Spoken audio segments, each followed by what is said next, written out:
එතන සිට පන්තිය පටිගත කරනවා. ඔයාලා නිකුත් කරලා තිබුණා සති කීපයකට උඩදී සාරාංශකරණය පිළිබඳව නිබන්ධනයක්. ඒක මම හිතන්නේ දෙවෙනි නිබන්ධනයේ සාරාංශකරණය සම්බන්ධයෙන් නිකුත් කරපු.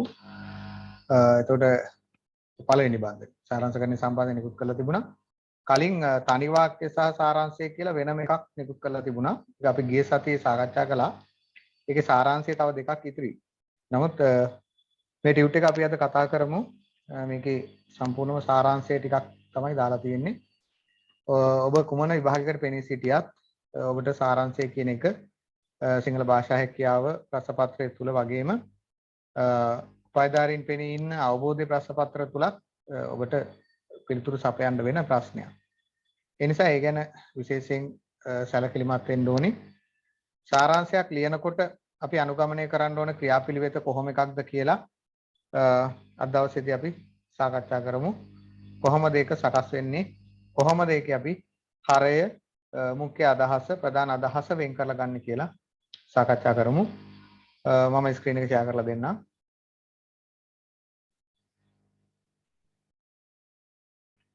මෙතන ඔබට නිකුත් කරලා තිබිච්ච නිබන්ධනයේ සාරාංශකරණයේ පුනරීක්ෂණ 2 කියලා දීලා තියෙන එක. අර කලින් එකත් එක තමයි මේක 2 කියලා දාලා තියෙන්නේ. එතකොට වන ප්‍රශ්න සඳහා පිළිතුරු සැපයීමට ඔබ විසින් සකසාගත් කොටු දැලක් භාවිත කරන්න කියලා කියනවා. මම හිතනවා සාමාන්‍යයෙන් ඔබ සාරාංශයක් ලියනකොට කොටු දැල භාවිත කරනවා ඇති කියලා. මොකද්ද කොටු දැල කියලා කියන්නේ?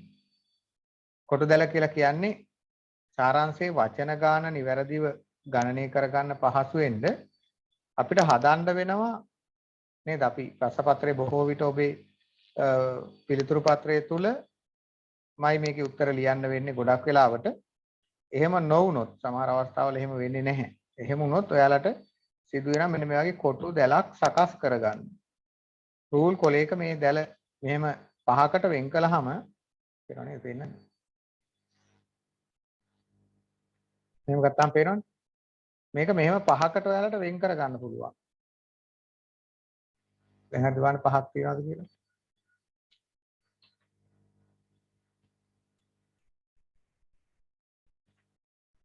1යි 2යි 3යි 4යි 5යි. මේක මේ පහකටම වෙන් කරන්න ඕන කියලා නියමයක් නැහැ. නමුත් වචන ගාන ගණනය කරන්න පහසුයි මම හිතන්නේ පහේ ගුණාකාර වලින්. නේද? පහේ ගුණාකාර වලින් වචන ගාන ගණනය කරන්න පහසු නිසා තමයි පහකට බෙදන්න කියලා අපි කියන්නේ. පහකට බෙදන්න කොලය. හරිනේ දැන් පහකට බෙදා ගන්නකො ඔයාලා ගාව තියෙන රූල් කොලේ උත්තර ලියන්න ගත්ත එක පහකට බෙදා ගන්න. මතක තියාගන්න සාරාංශයේ අවසාන පිළිතුර අපි ලියන්න ඕනේ මේ කොටු දැලක ආකෘතිය තුලමයි. දැන් මේක එක කාලෙකදී අයින් වුණා මේ කොටු දැලේ ලියන්න අවශ්‍ය නැහැ කියලා කිව්වා. නමුත් දැන් ආපහු කියනවා කොටු දැලේ ලියන්න ඕනේ කියලා. ඒ නිසා අනිවාර්යයෙන්ම කොටු දැලක් පාවිච්චි කරන්න ඕනේ. කොටු දැල කියන එක දැන් වැටහෙනව නේද? මේකේ මේ අතර රූල් තියෙනවා. දැන් සාමාන්‍ය රූල් කොලේ මේ විදිහට මෙහෙම තිරස්ව ඉරි ගහගත්තාම ඔබේ කොලේ මෙහෙම කොටුව වැටෙනවා. අන්නේ කොටුව තුල පද බෙදීම නිවැරදිව වචන ටික ලියාගෙන යන්න ඕන. ඒකයි කොටු දැලක් කියලා කියන්නේ. කොටු දැලක ආකෘතිය සකසා ගන්න ඔය ආතේ තියෙන කොලේ. හරිනේ? මේ දැක්වෙන සියලුම ඡේද කොටස් වචන සංඛ්‍යාවෙන් 3න් එකක් පමණ වනසේ සාරාංශ කොට ලියන්න කියලා කියනවා. වචන සංඛ්‍යාවෙන් 3න් එකකට සාරාංශ කරන්න කියලායි මේ කියන්නේ. හරි? ඒකයි අපේ සාරාංශයක මූලික හරය විදිහට අපි හඳුන්වන්නේ. දීලා තියෙන වචන සංඛ්‍යාවෙන් 3න් එකක් තමයි සාරාංශයක් කියලා කියන්නේ. මේක තනි වාක්‍ය වලින් වෙනස් වෙනවා. තනි වාක්‍ය වල වචන 60ක් දීලා තිබුණා කියලා ඔබට කොයි මොහොතකවත් වචන 20කින් තනි වාක්‍ය ලියන්න අයිතිය නැහැ. ඒ වුණත් ඔබේ පිළිතුර නිවැරදි පිළිතුරක් වෙන්නේ නැහැ. ඒ නිසා මතක තියාගන්න. හැබැයි සාරාංශවල தත්ත්වය ඕකයි. සාරාංශික தත්ත්වය ඕකයි. මේකේ සමහර ඡේද ටිකක් සංකීර්ණයි. සමහර ඡේද සරලයි. විභාග කිහිපයක ඒවා මෙතන තියෙනවා. නේද? අපි සංකීර්ණ ඒවා ලියලා හුරු වෙලා ගියොත් අපිට සරල එකක් ආවම ඒක ලියන්න පහසුයි. හැබැයි අපි සරල ඒවා ලියලා ගිහලා නේද? සංකීර්ණ එකක් ආවොත් ඔයාලා මාරු වැටෙනවා. ඒ නිසා අපි හැම වර්ගයකම ඒවා මේකෙදි සාකච්ඡා කරනවා. බලන්න මේ තමයි ඔබට දීලා තියෙන ඡේදය. මම මෙන්න මේකත් අවධාරණය කරනවා. ඒ තමයි ඔබට ලබා දෙන ඡේද 2ක් හෝ 3ක් වෙන්න පුළුවන් සමහර විට. ඒ කියන්නේ මෙහෙම දීලා මෙතනින් මේ තව ඡේදයකට මේක කැඩලා තියෙන්න පුළුවන්. මෙහෙම. එකම එකේ ඡේද දෙකක් කඩලා තියෙන්න පුළුවන්. නමුත් අපි කොයි මොහොතකවත් සාරාංශ තුල ඡේද වෙන් කරන්නේ නැති වග මතක තියාගන්න. කොයිම වෙලාවකවත් අපි සාරාංශ තුල ඡේද වෙන් කරන්නේ නැහැ. තේරුණාද? දීලා තියෙන්නේ අපිට ඡේද තුනකට උනත් අපි ලියන්නේ සාරාංශය තනි ඡේදයකට. අපි ලියන්නේ සාරාංශයේ තනි ඡේදයකට යන වග හොඳින් මතක තියාගන්න. මේක අනිවාර්ය සාධකයක්. ඔබට වෙන් කරන්න අයිතිය නැහැ කොයිම මොහොතකවත්. අනික කාරණා මම මෙන්න මේක කියනවා. මේ සාරාංශ ගත්ත ගමන් නම් ලියන්න බෑ. නේද? මෙතනින් බලලා අරගෙන උත්තර පත්‍රය ලියන්න සූදානම් වෙන්න එපා. එතකොට නිවැරදි සාරාංශයක් ඔබ අතින් ගොඩ නැගෙන්නේ නැහැ. සාරාංශය තුළ නිවැරදි පියවර කීපයක් අපිට තියෙනවා. සාරාංශය තුළ පියවර කීපයක් අපිට තියෙනවා. මොනවද ඒ තියෙන පියවර? ඉස්සෙල්ලාම කරන්න ඕන රසපත්‍රය ගත්තාම රසපත්‍රය හම්බුනහම දීලා තියෙන සාරාංශ ඡේදය කියවන්න එක වතාවක්. තේරුණා? එක වතාවක් කියවන්න. ඒකෙදි ඔයාලට සාමාන්‍ය අදහසක් එයි බොහෝ විට එහෙම නොවෙන්නත් පුළුවන්. මේ මොන අnder දෙමළයක්ද කියලා හිතෙන්නත් පුළුවන්. හරිද? එහෙම වෙනව හේතුව තමයි මොකක්ද? මේ ඡේද අපිට සම්බන්ධ නැහැ. මේ ඡේද අපේ විෂයපතයන්ගෙන් ගොඩක් දුර ඒවා. බොහෝ අයට තේරුණාද? බොහෝ අයට දුර ඒවා. මේවා මේ එක එක ලේඛකයෝ ලිව්ව ඒගොල්ලන්ගේ මතවාද පළ කරන ලේඛනවල පොඩි කොටස් ටිකක් තමයි අපිට දෙන්නේ. අපිට දෙන්නේ ඒගොල්ලන්ගේ මතවාද කාගේ හරි ලේඛකයෙක්ගේ ලිපියක කොටසක් තමයි අපිට දෙන්නේ. එතකොට බලපුවාම මේවැ තියෙන අදහස එකපාරට අපිට ගන්න බෑ. වෙන කෙනෙක්ගේ අදහසක් කොහොමද අපි එකපාරට අපේ හිතට දාගෙන ඒක සාරාංශයක් කරලා දෙන්නේ. ඒක නිසා කළ යුතු දේ තමයි පළවෙනි වතාව කියවනවා. ඒ කියවන්නේ අවධාරණය කරමින් නෙවෙයි සාමාන්‍ය පරිදි. දෙවෙනි වතාවේ පැන්සලක් අතර අරගෙන අදාළ කොටස් වලට වැදගත් යයි හැඟෙන කොටස් වලට ඉරි අඳිමින් කියවගෙන යන්න. සාරාංශයේදී අපිට ඉවත් කරන්න වෙනවා යලි යලි ප්‍රකාශ කරන ඒවා. පුනරුක්ති දෝෂ කියලා අපි ඒවට කියනවා. පුනරුක්ති දෝෂය කියන්නේ මොකක්ද? එකම කරුණ ආපහු ආපහු කියන එක. එහෙම ඒවා ගොඩාක් වෙලාවට සාරාංශ තුල දානවා. ඊගාට උදාහරණ ප්‍රතිවිස්තර කිරීම. ඒ සියල්ලම අපිට අයින් කරන්න වෙනවා. උදාහරණ දක්වලා තියෙන්න බෑ. ප්‍රතිවිස්තර කිරීම තියෙන්න බෑ. ප්‍රතිවිස්තර කිරීම කියන්නේ නොහොත් ඒවත් ඌ කලිය දාලා ගන්න ඒවා. නේද? නොහොත් කොග්ගල ඌ කලිය කියලා ගන්න. අන්න ඒවා එකක්වත් ගන්න බෑ. සාරාංශ පිළිතුරු තුලට. සාරාංශය එළිවට පස්සේ පිළිතුරට ඒකක්වත් ගන්න බෑ. ඒ ඔක්කොම අයින් වෙලා තියෙනවා. ඕවා අයින් වුණාම තමයි වචන ගාන තුනෙන් එකකට හැදිලා එන්නේ ඔබ අතට. එහෙම නැතුව ඉන්නේ නැහැ. වචන ගාන තුනෙන් එකකට සකස් වෙන්නේ අන්නේ අනුව. හොඳද? හරි. අපි බලාගෙන යමු. ඉන්දියාවේ අශෝක යුගය බුද්ධාගමේ ඊටමත් දීප්තිමත් කාල පරිච්ඡේදයේ විය. බෞද්ධ ආරාමයන්හි හා වෙනත් සංඝයා එක්රැස් වූ සංඝ සභාවන්හි ඇති වූ මෙම වාද විවාද තුලට දකුණු දෙසින් හා විශේෂයෙන්ම බටහිර නවක අදහස් ගලා එන්නට විය. ඉන්දියාවේ ආර්ය සભ્યත්වය ඇතිවන්නට පෙර සිටම වාගේ මහජනයා අතර පැවති මිත්‍යා දෘෂ්ටික ඇදහිම් ආර්යයන්ගේ Hindu ආගමට පවා ඇතුළත් වී තිබුණද බෞද්ධ දේශනාවලින් ඒවාට පහර එල්ල විය. මෙම ඇදහිම් වල බලපෑම සමග ග්‍රීක හා රෝම බලපෑමෙන් නැගුණු ඇදහිම්ද බුද්ධ ආගමට ඇතුළු කිරීමට එක් පාර්ශවයක් යත්න දැරුහ. දේව ඇදහිම් හා ඒවාට අදාළ විසිතුරුමත් අදාළ කෙනකේ ලයන්න මූර්ධජ කරගන්නේ අදාළ විසිතුරුමත් යාග පැවැත්වීමට බුදුරදුන්ගේ දේශනාවලින් පහර වැදීම Hindu බ්‍රාහ්මණයන්ගේ උසස් තත්ත්වයට වැදුණු පහරකි. බුද්ධ ආගමේ පිරිසිදු පිළිවෙත් සමුදායට හානි කර වූ මෙවැනි ඇදහිම් ඇතුළු බටහිරින් පැමිණි නවක අදහස්ද බුද්ධ ආගමට ඇතුළු කර ගැනීමට වෙහෙස දැරූ අතර බ්‍රාහ්මණයන් ප්‍රමුඛ වූයේ එහෙයිනි. එක් අතකින් ඔවුහු බුද්ධ ආගමේ පරිහානිය බලාපොරොත්තුෙන් සිටි පිරිසකි. දේව ඇදහිම් හා යාග ක්‍රම බුද්ධ ආගමට ඇතුළත් කර ගැනීමෙන් ඉන්දියාවේ එදා බෞද්ධ සමාජයේ ඔවුන්ට අහිමිව තිබුණු පූජනීය තත්ත්වය නැවත ලබා ගැනීමට හැකි බව බ්‍රාහ්මණයෝ විශ්වාස කළහ. සමහර පිරිසකට මේක කලින් කියවලා තිබුණා ඔබට වැටහෙන්නේ නැති. කියවපු නැති අය හිටියනම් ඔබට වැටහෙන්නේ නැතුව ඇති. හරිද? කියවපු අය හිටියනම් ඔබට වැටහෙන්නේ නැති. කියපු නැති අය හිටියනම් වැටෙන්න නැතුව ඇති. මට උත්තරයක් දාලා තිබුණා. හරිද? අපි බලමු එකට කලින්. උත්තර දෙකක් දාලා තියෙනවා. දැන් බලමු.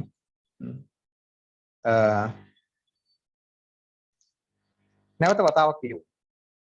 හරි උත්තර බලන්න කලින් පොඩ්ඩක් කියවලමු. ඉන්දියාවේ අශෝක යුගය බුද්ධ ආගමේ ඊටාම දීප්තිමත් කාල පරිච්ඡේදයේ විය. කතා කරන්නේ ඉන්දියාවේ අශෝක යුගය පිළිබඳව සහ බෞද්ධ ආගම පිළිබඳව තමයි මේකෙදි කතා කරන්නේ. බෞද්ධ ආරාමයන්හි හා වෙනත් සංඝයා එක් වූ සංඝ සභාවන්හි ඇති වූ මෙම වාද විවාද තුලට දකුණු දෙසින් හා විශේෂයෙන්ම බටහිර නවක අදහස් ගලා එන්නට විය. ඔන්න. වර්ග දෙකක් ආවා. මේක කතා කරන්නේ ඉන්දියාවේ ඔයාලා වැදගත් ඒ හැංගෙන කොටස් වලදී ඇඳගෙන යන්න. දීප්තිමත් කාල පරිච්ඡේදයලු අශෝක යුගයේ ඒක අපිට වැදගත් කාරණාවක් එතෙන්දී හම්බ වෙනවා. මේකේ මුඛ්‍ය අදහස තියෙන උතන, ඡේදයේ ප්‍රධාන අදහස තියෙන උතන. හරිද?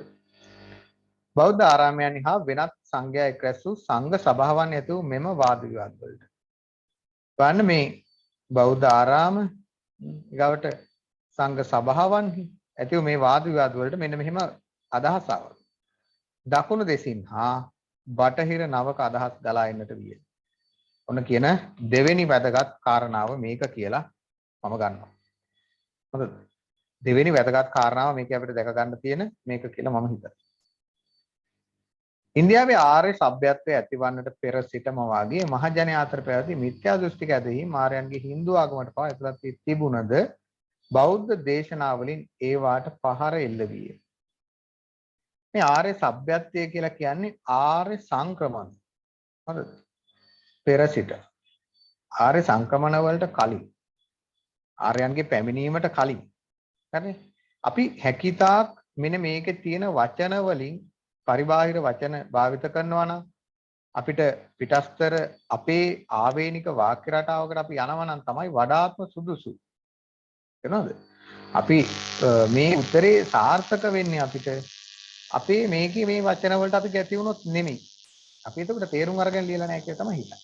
තා මතක තියාගන්න අපි මේවා ලියනකොට මොකද කරන්න ඕන? මූලිකව අපි බලන්න ඕන මේ දීලා තියෙන අදහස් ටික අපේ අදහසට ගන්නෙ කොහොමද? හරි? මේක කියවුවාම අදහසක් එනවා. මම මේ එතනින් නොගෙනයි මේ වාක්‍ය ටික හදාදා යන්නේ. නැත්තම් ඔයාලට මේක කොහෙන් ගත්තද කියලා දන්නේ නැතුව යනවනේ. ඔන්න ඒවා මේ මිත්‍යා දෘෂ්ටික ඇදහින් තිබුණලු. Hindu ආගමට ඇතුළත් වෙලා තිබුණා. ඒ කියන්නේ දකුණු දෙසින් ආපු ඒවායි බටහිර අදහසුයි Hindu ආගම. සාම්ප්‍රදායික ආගමනේ Hindu කියන්නේ නේද? සාම්ප්‍රදායික ආගම Hindu ඉන්දියාවේ. එතකොට ඒවටත් ඇතුළත් වෙලා තිබුණා. බෞද්ධ දේශනා ඒවා ප්‍රතික්ෂේප කළා. මම මේ පහරෙල්ල වී කියන එක එහෙම ගන්නවා. හැබැයි මම ඒක පස්සේ වෙනස් කරනවා. මෙම ඇදහිම් වල බලපෑම සමග ග්‍රීක හා රෝම බලපෑමෙන් නැගුණු ඇදහිම් බුද්ධ ආගමට ඇතුළු කිරීමට එක් පාර්ශවයක් යත්න දැරුවා. දැන් මේ ග්‍රීක හා රෝම අදහස් මෙතන කියනවා නවක අදහස්. බටහිර නවක අදහස්. මෙතන කියනවා ග්‍රීක හා රෝම බලපෑමෙන් නැගුණු ඇදහිම්. හරි. ග්‍රීක හා රෝම බලපෑමෙන් නැගුණු ඇදහිම් කියලා කියනවා. වර්ග දෙකක්ද මේ කතා කරන්නේ එකක්ද? බටහිර නවක අදහස් ග්‍රීක හා රෝම ඇදහිම් බුද්ධ ආගමට ඇතුළු කරන්න උත්සාහ දරනවා. මෙතන කොටස් දෙකක් තමයි මේ ඇතුළත් කරන්නේ. එතන ප්‍රධාන කොටස් දෙකක අංශ තමයි ඔය තියෙන්නේ. දේව ඇදහිම් හා ඒවට අදාළ විසිතුරු මතයක් මේ ලයන් හදාගන්න මූර්ධජ කරගන්න.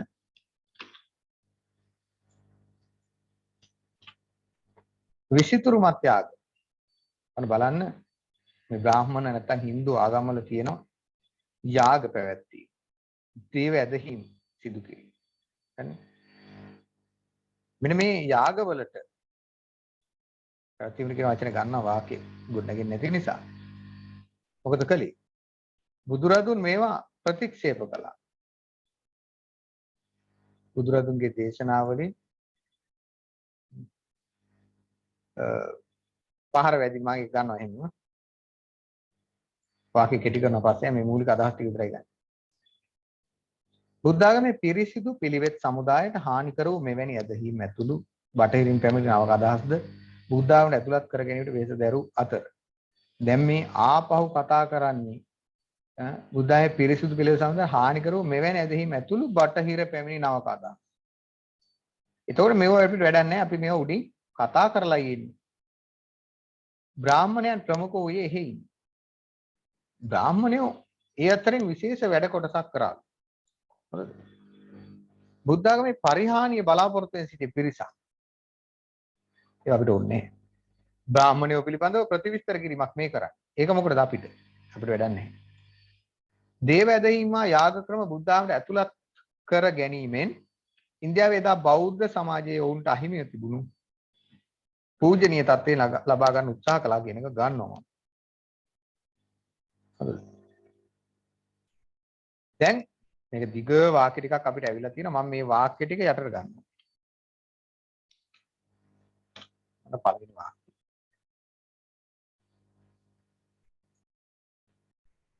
ඉතින් එකපාර ගන්න.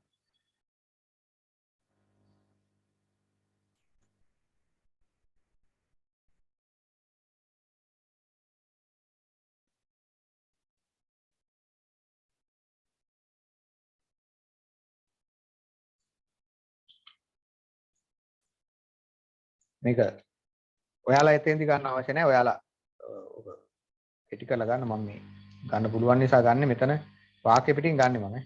පස්සේ අයින් කරගෙන යමු.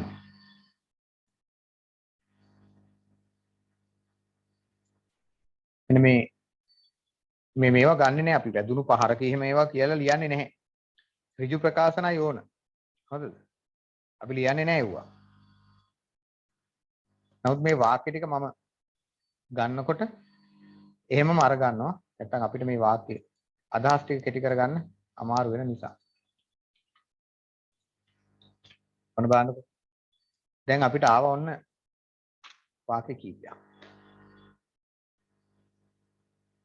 ඉන්දියාවේ අශෝක යුගයේ බුද්ධ ආගමේ ඊටාම් දීප්තිමත් කාල පරිච්ඡේදයයි. මම මේකෙදි මෙහෙම කියනවා අශෝක යුගය බුද්ධ ආගමේ දියුණුම කාලයයි.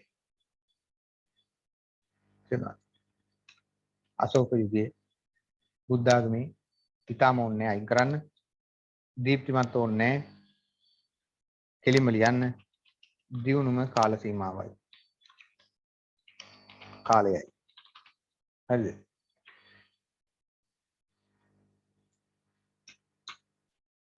දැන් මෙන්න මෙතන බලන්න මේ වාක්‍ය තිබුණේ පල්ලෙහා මේක ඒකනේ මේ මෙහෙ තියෙන්නේ. ආර්ය සભ્યත්වයේ ඇතිවන්නට පෙර සිටම කියන එක මම කපලා අරගෙන ගිහලා මෙන්න මෙතෙන්ට දාන්න. මෙතෙන්ට දාන්න. ඒද ඒක තියෙන්නේ අගට. මම ගෙනල්ලා මෙතෙන්ට දා ගන්නවා. ආර්ය සભ્યත්වයේ ඇතිවන්නට පෙර සිටම.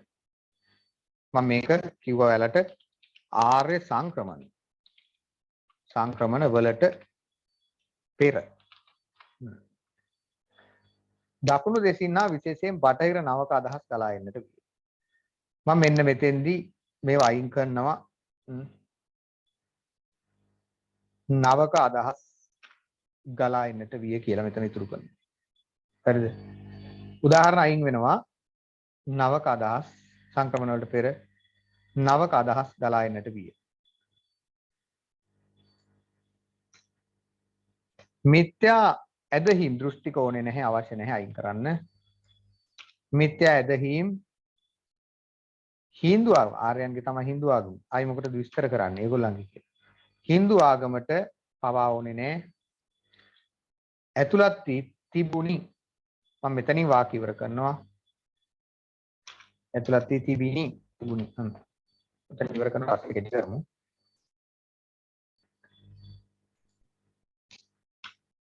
ඊගාට මෙතන මම අර කොටසක් අයින් කළා බුද්ධ ආගමට ද මෙන්න මේවා බුද්ධ ආගමටද මොනවද? ඒක මම අලුතෙන් දාගත්තේ කලින් තිබුණා මේක. ඒක මැකිච්ච නිසා මම මේ ආපහු දැම්මා. ග්‍රීක හා රෝම බලපෑමෙන් නැගුණු ඇදහිම්. ග්‍රීක හා රෝම බලපෑම ඕනේ.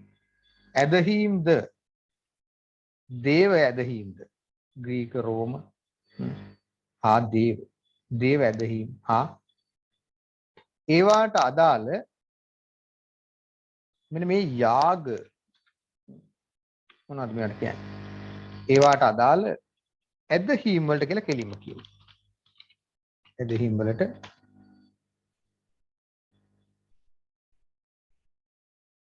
බුදුදහමේ ඇදහිම්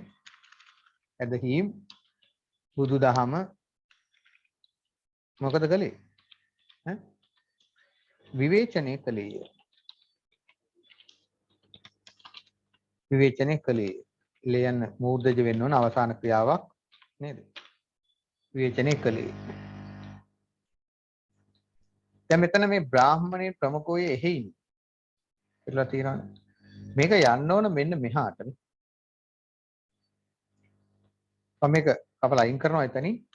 අයින් කළා මෙන්න මෙතෙන්ට ගේනවා. දේව ඇදහිම් හා යාග ක්‍රම. කොහොම මෙතෙන්දි ගන්නවා. එම ඇදහිම් දැන් අතෙන්දී අපි ආයි කියලා තියෙන්නේ. ආයෝනේ නැහැ දේව ඇදහිම් ගැන කියන්නේ. එම ඇදහිම් බුද්ධාගමට ඇතුළත් කර ගැනීමෙන් කිරීමෙන්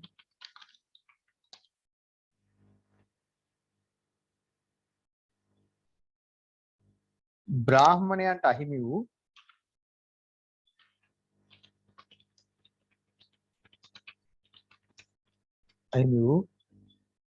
මොකද්ද ඒගොල්ලෝ ලබා ගන්න උත්සාහ කළේ? පූජනීය తত্ত্বය යලි ලබා ගැනීමට උත්සාහ කළ බැවින් අතර තීච්ඡ අදහස මම එළියන්නේ. බ්‍රාහ්මණයෝ ප්‍රදාන විය. බ්‍රාහ්මණයෝ ප්‍රදාන.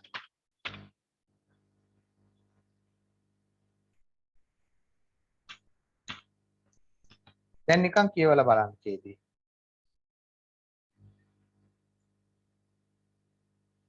කියවන්න බලන්න. අශෝක යුගයේ බුද්ධ ආගමේ දියුණුම කාලයයි. ආර්ය සංක්‍රමණ වලට පෙර නවක අදහස් ගලා එන්නට විය. මිත්‍යා ඇදහිම් හින්දු ආගමට ඇතුළත් වී තිබුණි. බුද්ධ ආගමටද ග්‍රීක හා රෝම ඇදහිම්ද දේව ඇදහිම් හා ඒවට අදාළ ඇදහිම් ඕනේ පූජා ක්‍රම හදමු නේද? පූජා විදි නැත්නම් ඇදහිම් වෙනවනේ. බුදුදහම විවේචනය කළේ. එම ඇදහිම් බුද්ධ ආගමට ඇතුළත් කිරීමෙන් බ්‍රාහ්මණයාට අහිමි වූ පූජනීය තත්ත්වය යලි ලබා ගැනීමට උත්සාහ කළ බැවින් බ්‍රාහ්මණයෝ ප්‍රදාන විය. නැත්නම් ප්‍රමුඛ විය නේද? දැන් තිබුණේ ප්‍රමුඛ කියලා. කොහොමද වෙනසක් නැහැ. ප්‍රමුඛ වීමේ රටාරංශේ වදින්න නැතුව කියලා මොකක් හරි වෙලා. හරි. මෙන්න මේ වගේ සාරාංශයක් තමයි ඔබට ගොඩනගන්න වෙන්නේ. දැන් ඉතින් ඔන්නම් මෙතෙන්දී පශ්චාත් කියලා ඔයාලට දාගන්න පුළුවන්. පශ්චාත් අශෝකයේ කියලා. මේකේ පශ්චාත් කියන කතාවක් නැහැ නේද? දැන්ලා බලන්න වචන ගාන 1 2 3යි 4යි 5යි 6යි 7යි 8යි 9යි 10යි 11යි 12යි 13යි 14යි 15යි 16යි 17යි 18යි 20යි 21යි 22යි 23යි 24යි 25යි 26යි 27යි 28යි 29යි 30යි 31යි 33යි 34යි 35යි 36යි 37යි 38යි 39යි 40යි 41යි 42යි 43යි 44යි 45යි 46යි 47යි 48යි 49යි 50යි 51යි 52යි 53යි 54යි 55යි 56යි 57යි 58යි මේකේ වචන 60කට ආසන්න සංඛ්‍යාවක් තමයි එන්න ඕන 55 60 අතර ගණක් එන්න ඕන. ඒ 58 ඉඳි 55 60 අතර ගණක් තමයි මේකේ එන්න ඕන. ඔයාලා යටින් ලියන්න වචන ගණන කියලා. මම අර දාපු උත්තරේ බලනවා.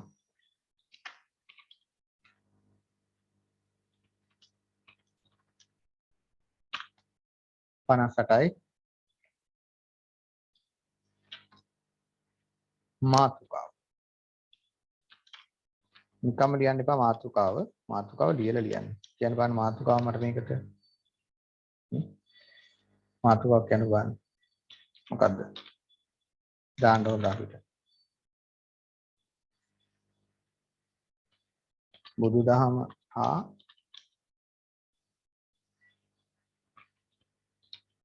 වෙනත් ඇදහි වචන 4කට යනවා. වචන 3ක් වගේ තමයි වඩාත්ම සුදුසු.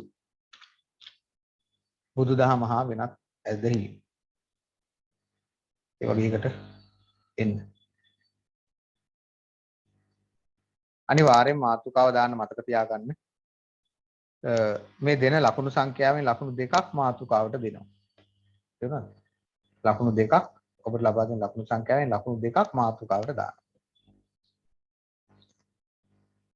බලන්න මට උත්තර දෙකක් දාන්න.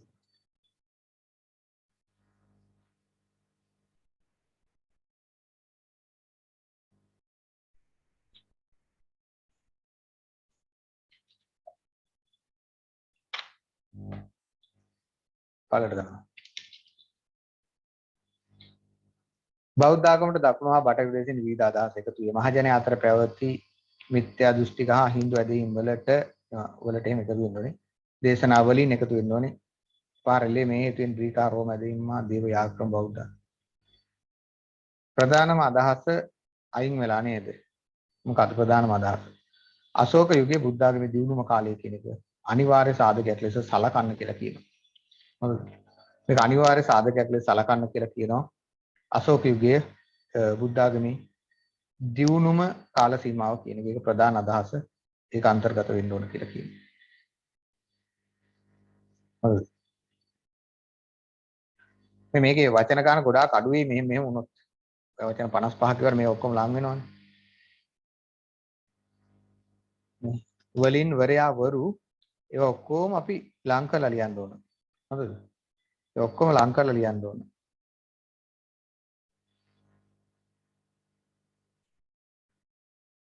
මූලික අදහස් එකතු කරන්න. එතකොට හරි මේක. එතකොට හරි. අශෝක යුගයේ බුද්ධ ආගමේ දියුණුම කාලයයි කියන්නේ. ඒ කාලේ තමයි මේක වෙන්නේ. ආර්ය සංක්‍රමණ වලට පෙර එකක් ගන්න. දැන් මේ වගේ සාරාංශයකට කීයක් ලකුණු හම්බ වෙයි? ඒක ඊගාවට තියෙන ප්‍රශ්නේ නේද? ඊගාට තියෙන ප්‍රශ්නේ මොකද්ද? මේකකට කීයක් ලකුණු හම්බ වෙනවද කියන එක. නේ? එතකොට මාතෘකාවට බෞද්ධ ධර්ම හා විදේශීය 1 2 3 4 5 මාතෘකාවට අපි ලකුණු මෙතන එකක් කපන්නවනේ. මාතෘකාවට ලකුණු දෙකක් දුන්නා කියන්නකෝ. සාරාංශයක ලකුණු 50ට 50ට આવොත්, ඒ කියන්නේ 50 આવොත් අර ප්‍රශ්න පත්‍රේ ලකුණු 25ක් හම්බ වෙනවා. මුඛ්‍ය අදහසට හානි නොකරන ලකුණු 12ක් දෙනවා. 12යි 2යි 14ක් තියෙනවා. තව 11ක් දෙනවා ඔබේ වචන සංඛ්‍යාව ඉක්මවලා නැතිකමට ලකුණු 3ක් දෙනවා. හරිද? ඒතර මුඛ්‍ය අදහසට හානි වුණාම එතනින් ලකුණු 12න් සංඛ්‍යාවක් අඩු වෙනවා. ඒ අඩු වෙන ගාන මේකෙදි බලපෑම් වෙනවා. තේරුණාද? ඒතර මේ වගේ සාරාංශයකට සාමාන්‍යයෙන් අපිට ලැබෙනවා ලකුණු 18ක් විතර. ලකුණු 18ක් විතර හම්බ වෙනවා. 7ක් කැපිලා යනවා. ඒ කැපෙන්නේ. ප්‍රධාන අදහසට අදාළව ලකුණු 4ක් දෙන එක. ඒ ලකුණු කපා ගන්න. හරි. එතකොට මාතෘකාවට හම්බ වෙන ලකුණු දෙක හම්බ වෙනවනේ මෙතන. වචන සංඛ්‍යාව ඉක්මවලා නැතුව ඇති. ඒ වුණාමත් ඒ ලකුණු තුනක් හම්බ වෙනවා. ඔය විදිහට බලපුවහම මේ වගේ සාරාංශයකට අපි ලකුණු 18ක් විතර තමයි හම්බ වෙන්නේ. ඉතින් ඔය ගාන මදි. තේරුණාද? සාරාංශයක ඊයේ ඕනේද? මේ ගාන මම ඉතින් ගන්න ටිකක් අපහසුයිනේ. අඩුම 23 22 නේ 21 වත් ඕන. 21 කියන්නේ 4යි අඩු වෙලා. ඒ නිසා ඒ ටික අත්‍යවශ්‍යයි යනවාද මතක තියාගන්න. තව එකක් දාපු එකක්.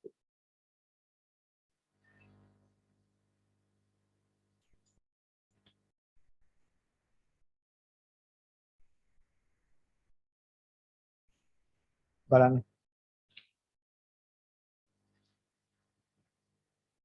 ස්වර්ණමය කාලයේ කී ඒකේ අදහස අරන් තියනවා යා. බුද්ධ දේශනාවලින් මිත්‍යා දෘෂ්ටික ඇදහිම් විසිතුරුමත් ත්‍යාග බැහැර කිරීම හින්දු බ්‍රාහ්මණයන්ගේ තත්ත්වයට ගැටලුවක් විය. මෙන්න මේ දෙක අයින් කරමු. තේරුණාද? බුද්ධ දේශනාවලින් එහෙනම් කෙලිම මිත්‍යා දෘෂ්ටික ඇදහිම් කියලා කියන්නේ විසිතුරුමත් ත්‍යාග කියන්නේ නැවත ප්‍රතිවිස්තරයක් කියන්නේ ඒක අයින් කරන්න. ඇදහිම් මිත්‍යා දෘෂ්ටික ඇදහිම් වලට ඇදහිම් බැහැර කිරීම හින්දු බ්‍රාහ්මණයන්ගේ තත්ත්වයට ගැටලුවක් විය. බුදුදහම අහිතකර ඇදහි අහිතකර නෙවෙයි මිත්‍යා ඇදහි. බටහිරින් පැමිණි නවක අදහස් ඇතුළත් කිරීමේ බ්‍රාහ්මණයන් ඇතුළත් කිරීමේදී බ්‍රාහ්මණයන් ප්‍රමුඛ විය. පූජනීය තත්ත්වයක් ලබා ගැනීම බ්‍රාහ්මණය ඇතුළේ විශ්වාස කළ නෙවෙයි අන්තිම වාක්‍ය හදන්න ඕන. ඒගොල්ලන් ඒකෙන් බලාපොරොත්තු වෙච්ච දේ වැඩක් නැහැ. ඒගොල්ලන් ඒ අතරේ ප්‍රමුඛ වුණා කියලායි කියන්නේ. දැන් මේකේ පූජනීය තත්ත්වය යලි ලබා ගන්න ඒගොල්ලන් උත්සාහ දරුවා.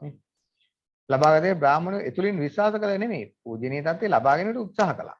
කෙලිම කියන්නේ. විශ්වාස කිරීම කියන්න එපා. ඍජු ප්‍රකාශන වලට එන්න. එතකොට හරිය මේකේ වචන සංඛ්‍යාවයි මාතෘකාවයි හදාගන්න. මේ උත්තරේ බොහෝ දුරට නිවැරදි උත්තරයක්. මේකේ ලොකු ගැටලුවක් නැහැ. හරි.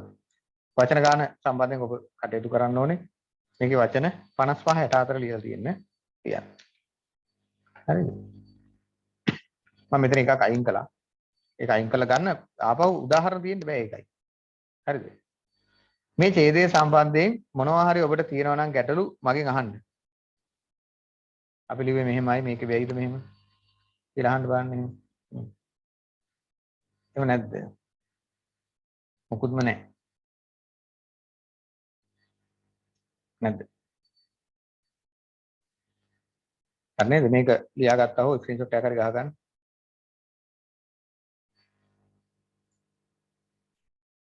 හරිනේ? හරි. එහෙනම් අපි යමු දෙවැනි ඡේදය බලන්න. ඒක ටිකක් නේද?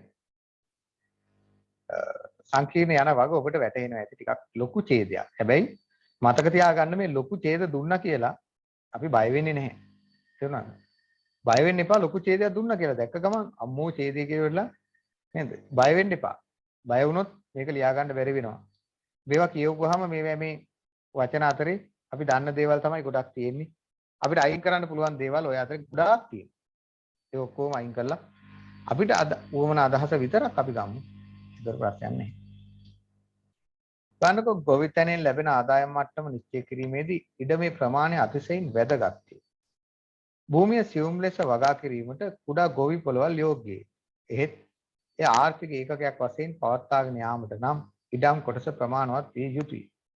නිදසුනක් වශයෙන් දක්වතොත් ජපානයේ හරිත විප්ලවයට පදනම වූයේ වර්ෂ 1948 තරම් කලින් සම්මත කරත් ඉඩම් ප්‍රතිසංස්කරණ නීතිය. 960 ගණන් වලදී ජපානයේ සාමාන්‍ය ගොවි පොළක් හෙක්ටයාර 2.5ක් විය. ගොවිතැන් සඳහා ශ්‍රමදායකත්වයේ අඩු නිසා ලබාගත හැකි ශ්‍රමය සඳහා කාර්මිකාංශ සමග දැඩි තරගයක් පවත්නා නිසා ගොවිතැනින් ලැබෙන ආදායම් වෙනත් වෘත්තීන්ගෙන් ලැබෙන සාමාන්‍ය ආදායම් සමග තුල්්‍ය තත්ත්වයක තැබිය යුතු නිසා සමාන කරන්න ඕන නැත්නම් එන්නේ නැහනේ. යන්ත්‍රකරණය සඳහා ඉඩම් ඒකාබද්ධ කිරීමේ තවත් දියුණු වැඩසටහනක් දැන් ආරම්භ කර තිබේ. මීට සමාන සමාජ ආර්ථික තත්ත්වය ශ්‍රී ලංකාවේ නැත. ජපානෙත් එක්ක සංසන්දනය කරලා ලංකාවේ එහෙම එකක් නැත කියලා කියනවා. එහෙත් ඉඩම් ඒකාබද්ධ කිරීම සඳහා ඉඩම් කොමිෂන් සභාව භාරයේ ඇති අලුත් ඉඩම් ආර්ථික වශයෙන් ඵලදායී ලෙස සංවර්ධනය කළ හැකි එකකට වඩා අඩු කොටස් වලට කැඩීම වැළැක්වීම පිණිස ශ්‍රී ලංකාවේ ඉඩම් ප්‍රතිසංස්කරණ නීතිය යටතේ අවශ්‍යතාවන් පැන නැග ඇත කියන එක. ඉඩම් ඒකාබද්ධ කිරීමත් ඉඩම් අයිතිය සීමා කිරීමත් යන කාර්ය ද්වයම ඒ කියන්නේ දිත්තේ එකවර කිරීම වැදගත්. ඒ මක් නිසාදයත් ඉඩම් ඒකාබද්ධ කිරීමේදී සමහර ගොවීන්ට ඔවුන්ගේ ඉඩම් අත්හැර යාමට සිදුවන බැවිනි. අලුත් ඉඩම් වල පදිංචි කරවීමේ ප්‍රතිපත්තියේදී මෙවැනි පුද්ගලයන්ට සෙස්සන්ට වඩා මුල් තැන දීමත් අවශ්‍ය විය හැකියි. මේකෙදි කතා කරනවා කෘෂි කර්මාන්තය ගැන. ඊගාවට කතා කරනවා මේ ලංකාවේ ඉඩම් ප්‍රතිසංස්කරණ නීති සහ මේ කෘෂි කාර්මික වගාවන්ට ඉඩම් යොදා ගැනීම පිළිබඳව. නේද? මේ දෙක තමයි කතා කරන්නේ. අපි ආවව බලමු. ගොවිතැනෙන් ලැබෙන ආදායම් මට්ටම නිශ්චය කිරීමේදී ඉඩමේ ප්‍රමාණය වැදගත්. ආදායම් මට්ටමේදී ඉඩමේ ප්‍රමාණය වැදගත් කියලා යාලා කියනවා. භූමිය සියුම් ලෙස වගා කිරීමට කුඩා ගොවි පොළවල් යෝග්‍යයි.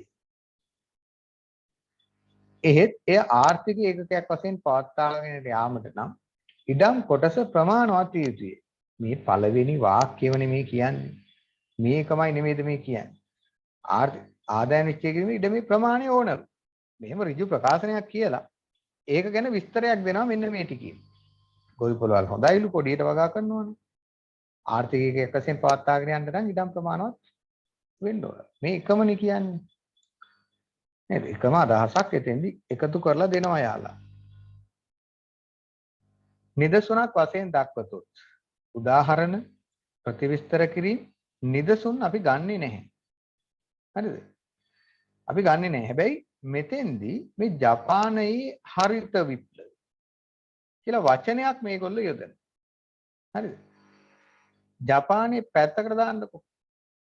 හරිත විප්ලවය කියලා එකක් එනවා. නේද? ජපානයේ හරිත විප්ලවයට වර්ෂ 1948 තරම් කලින් සම්මත කරගත් ඉඩම් ප්‍රතිසංස්කරණ නීති. දැන් මෙන්න මේ වර්ෂ දින සතවර්ෂ අපි මේ මොනවත් සාරාංශ තුලට ඇතුළත් කරන්නේ නැහැ. මොනවද? දින නැහැ, වර්ෂ නැහැ, සතවර්ෂ නැහැ. හොඳද? ඒ එකක්වත් දාන්න ඒකයි මෙතන ගන්න නැති මේ වෙනුවට අපි වෙන වචනයක් පාවිච්චි කරන්න වෙනවා. ඒ වෙනුවට මේ වචනේ කියන්නේ නැතුව 48 කියලා වර්ෂය ඕනේ අපිට. අපි ඒ වෙනුවට වෙනම එකක් යොදා ගන්න. කලකට ඉහත වගේ එකක් දාන්න. 960 ගණන් වලදී ජපානයේ සාමාන්‍ය ගොවිපළක් හෙක්ටයාර 2.5ක්. මේ 40 ගණන් කතා කරලා 960 ගණන්. ඊට වසර 20කට විතර පස්සේ. ජපානයේ සාමාන්‍ය ගොවිපළක් හෙක්ටයාර 2.5ක්. ගොවිතැන් සඳහා ශ්‍රමදායකත්වයේ අඩු නිසා ලබාගත හැකි ශ්‍රමය සඳහා කාර්මික අංශසංගම දැඩි තරගයක් පවත්වන නිසා ගොවිතැනින් ලැබෙන ආදායම් වෙනත් වෘත්තීන්ගෙන් ලැබෙන සාමාන්‍ය ආදායම් සමග තුල්‍ය තත්ත්වයක තැබිය යුතු නිසා යන්ත්‍රකරණය සඳහා ඉඩම් ඒකාබද්ධ කිරීමේ තවත් දියුණු වැඩසටහන. මෙන්න මේ ටිකම වෙනුවට තනි පදයක් හොයන්න ඕන. නැත්නම් තනි පදයක් කියන්නේ මේ ටික විස්තර කරන්න පුළුවන් වචනයක් අපි හොයන්න ඕන. මේ එකින් එකට ගන්නෙ නැතිව මේ ටික විස්තර කරන්න පුළුවන්. මේකේ අදහස දක්වන්න පුළුවන් එකක් අපි හොයන්න ඕනේ. හොඳද? යන්ත්‍රකරණය සඳහා ඉඩම් ඒකාබද්ධ කිරීමේ තවත් දියුණු වැඩසටහනක් දැන් ආරම්භ කර තිබේ. කතා කළේ ජපානය ගැනනේ. නේද? ඒගොල්ලෝ ගැන වෙන්නදී මේ කියන්නේ. අපිට තාම දන්නේ නැහැ. මීට සමාන සමාජ ආර්ථික තත්ත්වය ශ්‍රී ලංකාවේ නැත. මෙන්න ඒගොල්ලෝ යන්ත්‍රකරණයට මේ ජපාන යන්ත්‍රකරණයට වෙනම එකක් ආරම්භ කළා තියෙනවා. යන්ත්‍රකරණය කියන්නේ කාර්මීකරණය සඳහා නේද? නැත්නම් යාන්ත්‍රීකරණය. යන්ත්‍ර මගින් කෘෂිකර්මාන්තයට සහාය සඳහා. මීට යාන්ත්‍රික කෘෂිකර්මාන්තයට කියන්නේ. මීට සමාන සමාජ ආර්ථික තත්ත්වය ශ්‍රී ලංකාවේ නැත. ඔන්න මම මෙතන ඡේද කඩනවා. ඔගේ කඩලා තිබුණේ නැහැ ඡේදයක්. මම කඩාගත්තේ මට පහසුව සඳහා. මේ ඔක්කොම කිව්වේ ජපානය ගැන තමයි මේ ඔක්කොම සැසඳුයි. මෙහෙමයි අරමයි අරේ මෙහෙමයි 60 ගණන් මෙහෙමයි 40 ගණන් මෙහෙමයි. මේ කිව්වේ ඔක්කොම ජපානය ගැන. දැන් තමයි අපි ලංකාව ගාවට යන්නේ. මීට සමාන සමාජ ආර්ථික තත්ත්වයක් ලංකාවේ නැත. එහෙත් ඉඩම් ඒකාබද්ධ කිරීම සඳහා ඉඩම් කොමිසම් සභාව භාරයේ ඇති සියලු ඉඩම් ආර්ථික වශයෙන් ඵලදායී ලෙස සංවර්ධනය කළ හැකි. එකකට වඩා අඩු කොටස් වල කැඩීම් වැළැක්වීම පිණිස ශ්‍රී ලංකාවේ ඉඩම් ප්‍රතිසංස්කරණ නීතිය යටතේ අවශ්‍යතාව පැන ගියත්. මේක කියන්නේ ඒකයි. මොකද්ද? සමාජ ආර්ථික තත්ත්වය ශ්‍රී ලංකාවේ නැහැ. ඒක අපි දන්නවනේ කොහොමද නැහැ කියලා. නේද? දියුණු රටක තියෙන සමාජ ආර්ථික තත්ත්වය කොහෙද මේ ඌණ සංවර්ධිත රටක් වෙන ලංකාවේ? එහෙම එකක් තියෙන්න බැහැනේ. නේද? එහෙත් ඉඩම් ඒකාබද්ධ කිරීම සඳහා ඉඩම් කොමිසම් සභාව භාරයේ ඇති. මම මෙන්න මේකට ඔබට කියනවා ඉඩම් ඒකාබද්ධ කිරීම සඳහා මම මෙන්න මේ වචන පෙළ ගන්නවා ඒ කෝණේ ඉඩම් කොමිසම් සභාව සතු භාරයේ ඇති එකක් ගන්නවා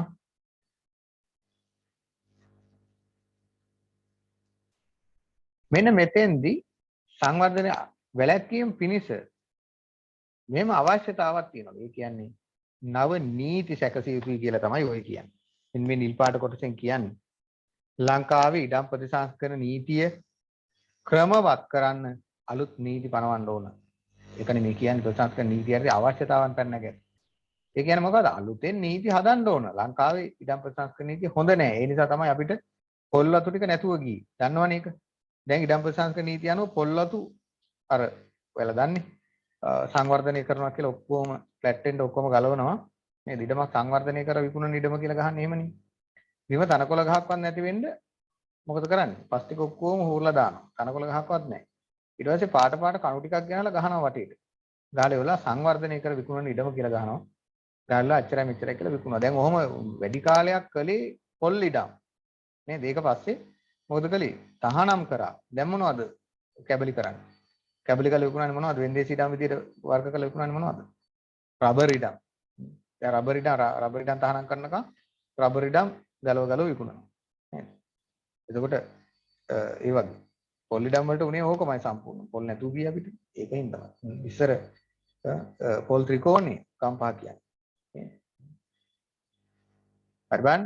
ඉඩම් ඒකාබද්ධ කිරීමත් ඉඩම් අයිතිය සීමා කිරීමත් යන කාර්ය ද්වයම ද්වය කියන්නේ විත්තියන එකවර කිරීම වැදගත් වේ. මම ඒක ගන්නවා ඒගොල්ලෝ එකපාරට ඒක කරන්න ඕන කියලා කියනවා. ඒ මක් නිසාදයක්. ඒක ඕනේ නැහැ දැන්. ඒක ගැන ප්‍රතිවිස්තර කිරීම අපිට අවශ්‍ය නැහැ. ඉඩම් ඒකාබද්ධ කිරීමේදී සමහර ගොවීන්ට ඔවුන්ගේ ඉඩම් අත්හැර යාමට සිදුවන බැවින්. එහෙනම් ඒක ගන්න වෙනවා අපිට. මම මේ ටික මෙතනින් ගන්නවා. ගොවීන්ට සමහර ගොවීන්ට ඉඩම් අත්හැර යාමට සිදුවන බැවින්. ඒගොල්ලන්ට මුල් තැන දෙන්න ඕන. ආන් ඉඩම් නැති වෙච්ච අයට මුල් තැන දෙන්න කියලා කියනවා. කමු බලන්න මේ කොටස් ටික පල්ලෙහාට ගන්නවා.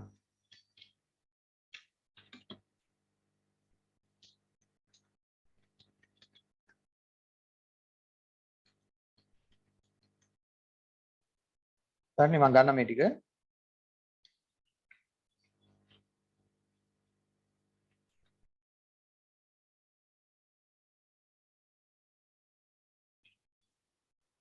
මම මේක නිල් පාටේ ගන්නවා මම ඒකට වෙන වචනයක් දාමු කියලා කිව්වා අපි.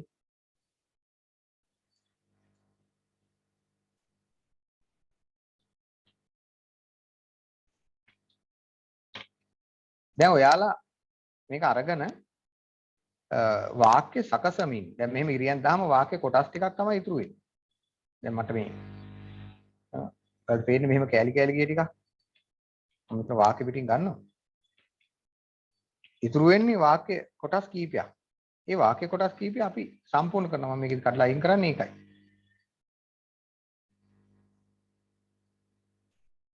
මෙන්න මේ ටිකට තනි පදයක් ඕන. ඒ නිසා මම ඒක එතෙන්ට ගන්නවා. ඔය නිල් පාටෙන් තියෙන ටිකට තනි වචනයක් ඕන. තනි වචනයක් කියන්නේ ඒක විස්තර කරන ඒකේ අදහස දෙන ඔච්චර දීර්ඝව යන්නේ නැති වෙනම එකක් ඕන. යන්ත්‍රකරණය ගැන කියන කාරණාවත් ගන්න.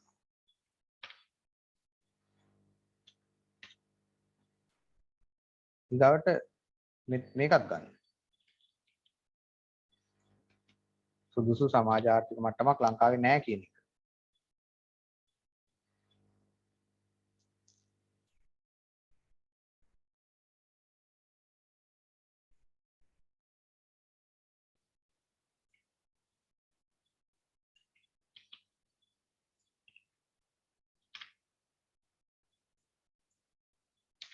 ප්‍රධාන වශයෙන් අපිට තියෙන අදහස් ටික තමයි අපි මේ ගන්න. හරිද?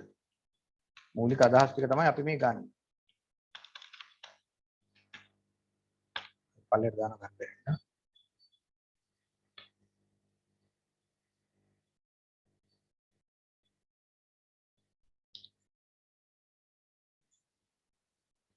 මේ තුන මේකට ගන්නවා.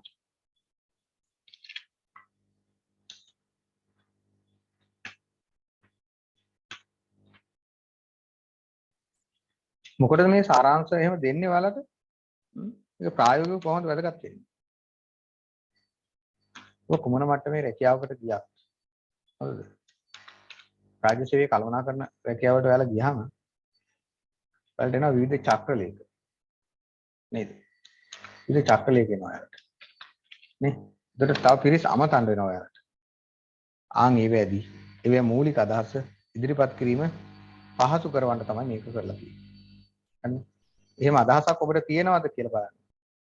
හරි. එහෙම අදහසක් ඔබට ගන්න පුළුවන්ද කියලා බලන්න තමයි ඉඳන්. බලමු. මම මෙන්න මෙතන ගොවිතැන ලැබෙන ආදායම නෙමෙයි. ඔකට අපි වචනයක් දානවා. කෘෂි කාර්මික ආදායම මට්ටම ඕනේ. ආදායම නිශ්චය කිරීමේදී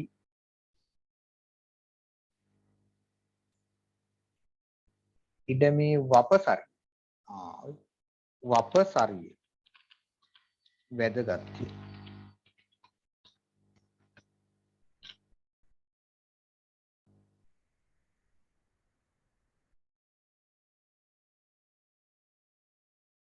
හරිද? ඔන්න මූලික අදහස අපි ගත්තා. ජපානයේ හරිත විප්ලවයට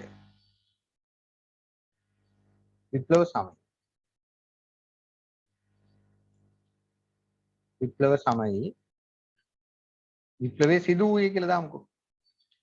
විප්ලවය සිදු වූයේ පැරණි නීති මගිනි. ඒක තමයි අර කිව්වේ 1948 සම්මත කරගත්ත ඒවා කියන්නේ. නේ.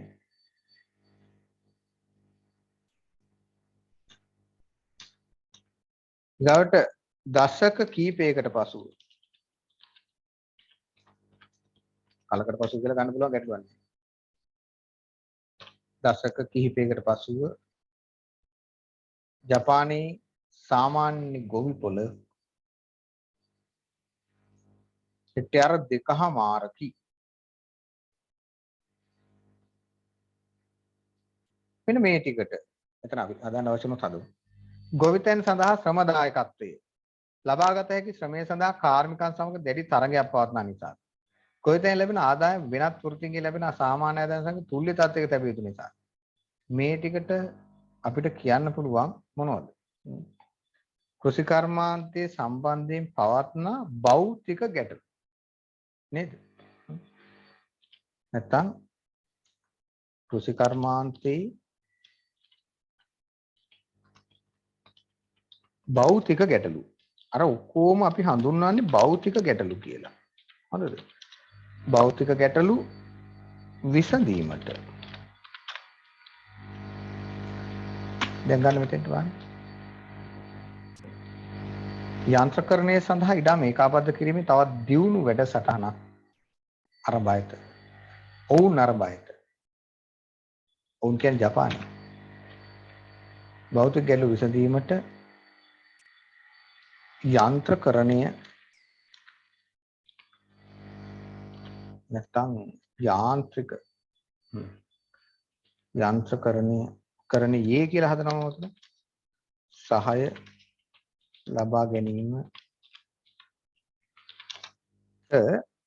සහාය ලබා ගැනීමට නව වැඩසටහන් ඔවුන් ආරම්භා ඇත. ඔවුන් කියන්නේ ජපානයේ. ඔවුන් ආරම්භා ඇත.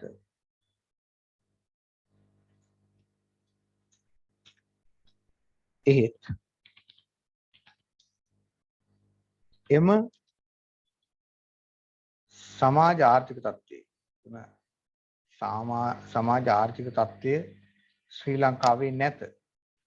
එහෙත් ඉඩම් ඒකාබද්ධ කිරීම සඳහා ඉඩම් කුසන් සභාව භාරයේ ඇති මෙන්න මේ ටික කියන්නේ භාරයේ ඇති ඉඩම් ඒකාබද්ධ කිරීමත් ඉඩම් අයිතිය සීමා කිරීමත් යන කාර්යයක් දෙම එකවර කළ යුතුයි. මේවා නීති භාරයේ ඇති ඉඩම් සඳහා මොකද කරන්න ඕනේ? නව නීති පැනවිය යුතුයි. නව නීති පැනවිය යුතුයි.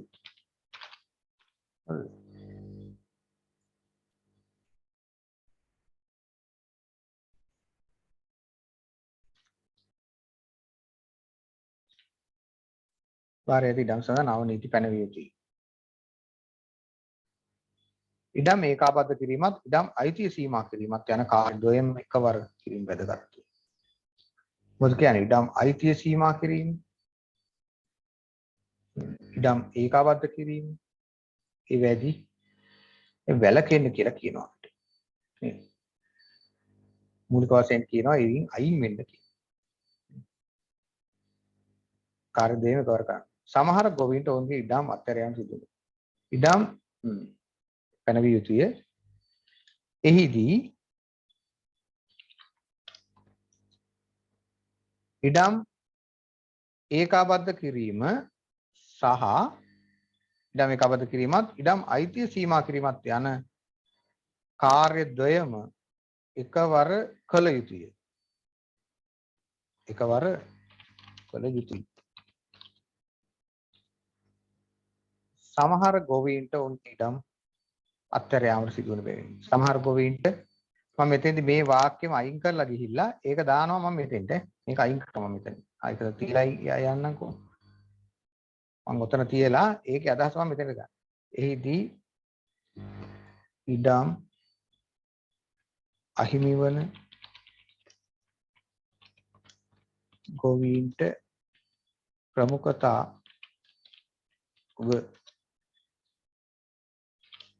දීමත් ඒකාබද්ධ කිරීමත් ඉඩම් අයිතිය සීමා කිරීමත් ද්වය නෙමෙයි දැන් තුනම තියෙනවා. එකවර කළ යුතුයි. මම මේක අයින් කරනවා. අහිමන ඉඩම් අහි වෙන බැවින් කියලා දාමු නේද?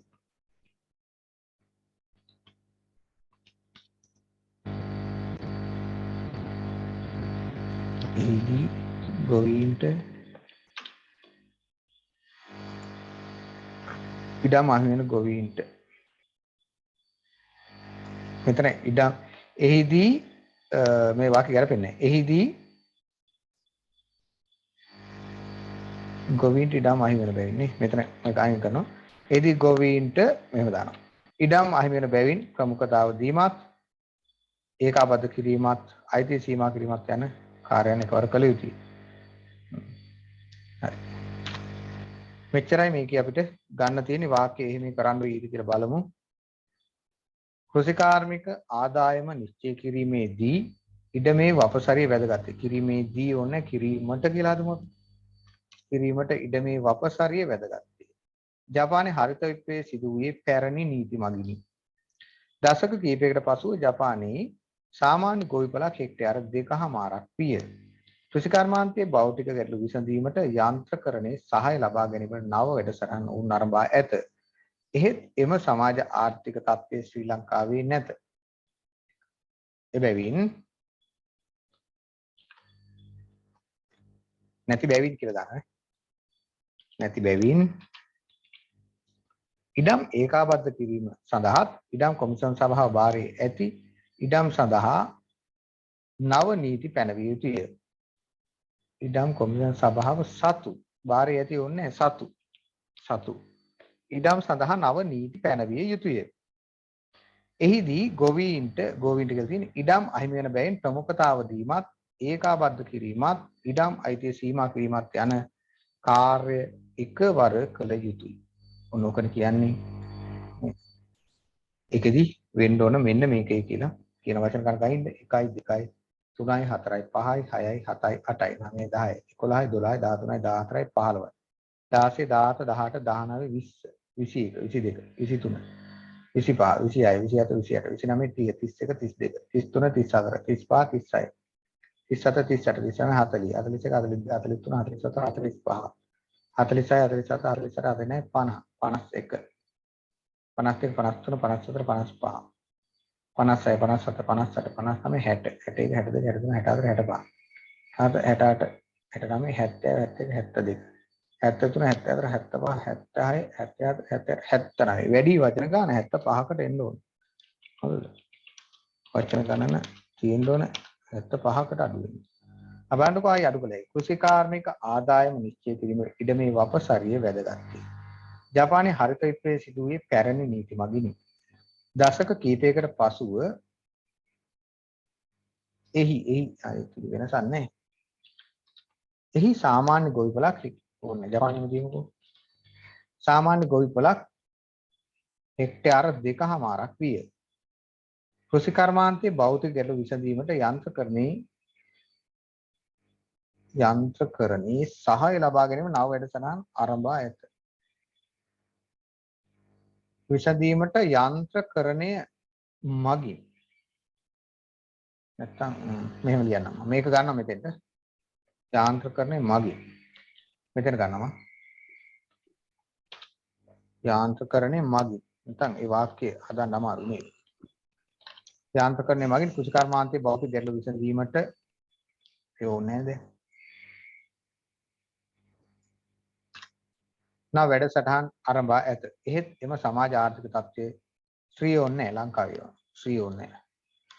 ලංකාවේ නැති බැවින් ඉඩම් ඒකාබද්ධ කිරීම සඳහා ඉඩම් කොමිෂන් සභාව සතු ඉඩම් කොමිෂන් සභාවේ කියමු. සභාවේ ඉඩම් සඳහා නව නීති පැනවිය යුතුයි. එහිදී ගොවීන්ට ඉඩම් අහිමි වන බැවින් ප්‍රමුඛතාව දීමත් ඒකාබද්ධ කිරීමත් ඉඩම් අයිති සීමා කිරීමත් යන කාර්යකවර කළ යුතුයි. දැන් හරි වචන පහක් අඩුණා. 75යි. මාතෘකාව මට මාතෘකාවක් දාලා තුන කවුරුද? කෘෂිකර්මාන්තයේ නව මාවත මාතෘකාව. කෘෂිකර්මාන්තයේ නව මාවතකට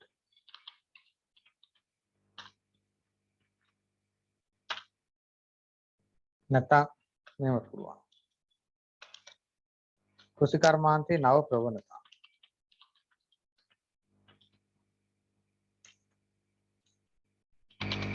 නව ප්‍රවණතා. ආකාරය වදින්න ඕනේ වදින්නේ. හොඳද මේ වගේ එකක් ඔයාලට හදන්න පුළුවන්. හරිද? මේකේ මම මෙන්න මේ ආපහු වෙනස් කළා ඒක ඔයාලා ලිවන හදා ගන්න. හරිද? අපි යමු ඊළඟ එකට බලන්න. මේක මොනවද ප්‍රශ්න තියෙනවද කියන්න මට.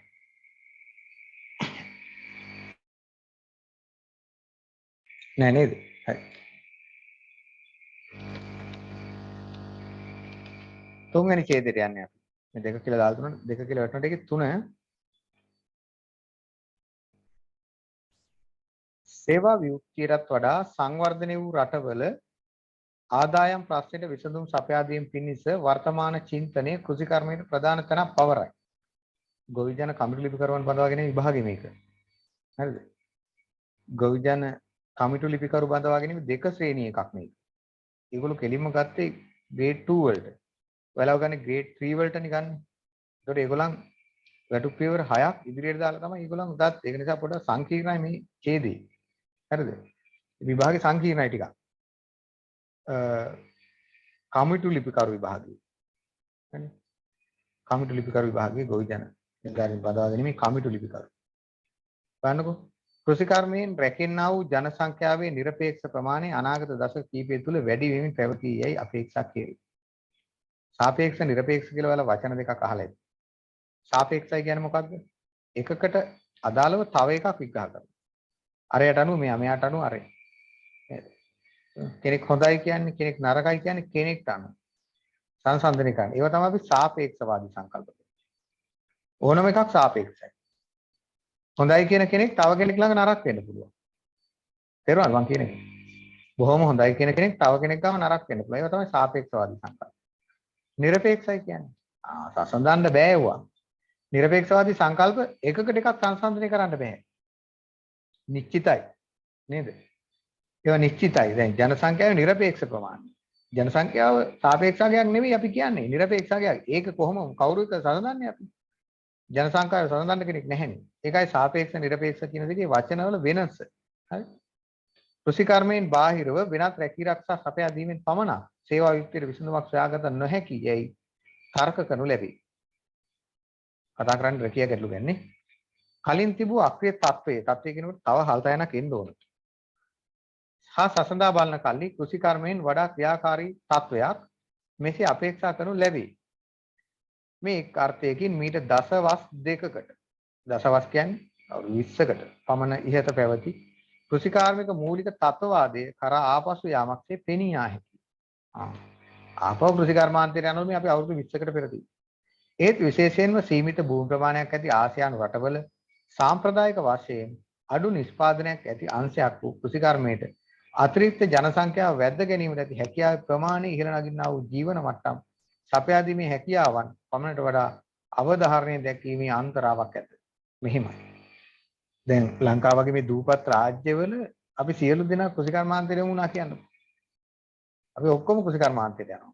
හැබැයි එතකොට නෑ විරකයෙන් පෙළන සියලු දෙනාට කෘෂිකර්මාන්තයේ නියමයක් ලෙස දෙනවා මේක කරන්න කියලා. හැබැයි එහෙම දෙන්න ලංකාවේ වගේ රටවල ඉඩම් නැහැ. ඒකයි මේගොල්ලෝ කියන්නේ. එහෙම දීලා ඒක ප්‍රමුඛතාවය දීලා මේකම කරන්න ඕන කියලා කීමේ අතුරුඵල තිබෙනවා. ඒවා අන්තරා කරයි. අන්තරාය කරයි. ඒ කියන්නේ ඒව වැරදි මතවාද ඉන්නේ. වැරදි මතවාද කියන්නේ මොනවද? මොනවා වැරදි මතවාද කියන්නේ? ඒ එන දේවල්. දැන් මේ මෙහෙම කියන එක මේ සීමිත භූමි ප්‍රමාණයක් තියෙන රටකට රැකියානේදී ඔක්කොටම කෘෂිකර්මාන්තයට යෙදෙන්න කියන එක ඵල රහිත ක්‍රියාවක්. ඒක ඉඩක් නැහැනේ. ලෝකයේ විසින් ස්වකීය අවධානයෙන් නිවර්තන කලාපීය කෘෂිකර්ම විභවයන් හා හැකියාවන් කෙරෙහි යොමු කළ යුතු වන්නේ. ඒ කියන්නේ නිවර්තන කලාපය.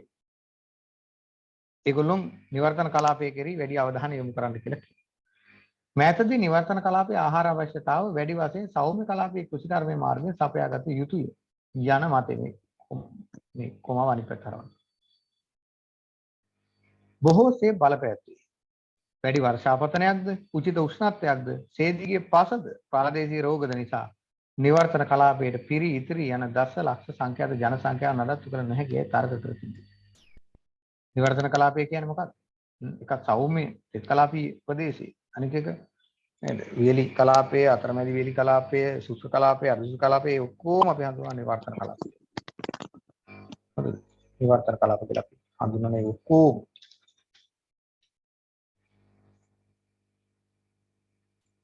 හරි.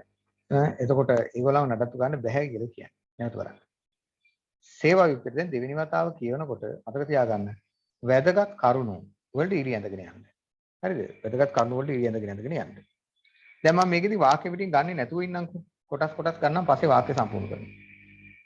සේවා වියුක්තියටත් වඩා සංවර්ධනය වූ රටවල අඩු ආදායම් ප්‍රශ්නයට විසඳුම් සපයා දීම පිණිස වර්තමාන චින්තනයේ කෘෂිකර්මයේ ප්‍රධාන තැනක් පවරයි.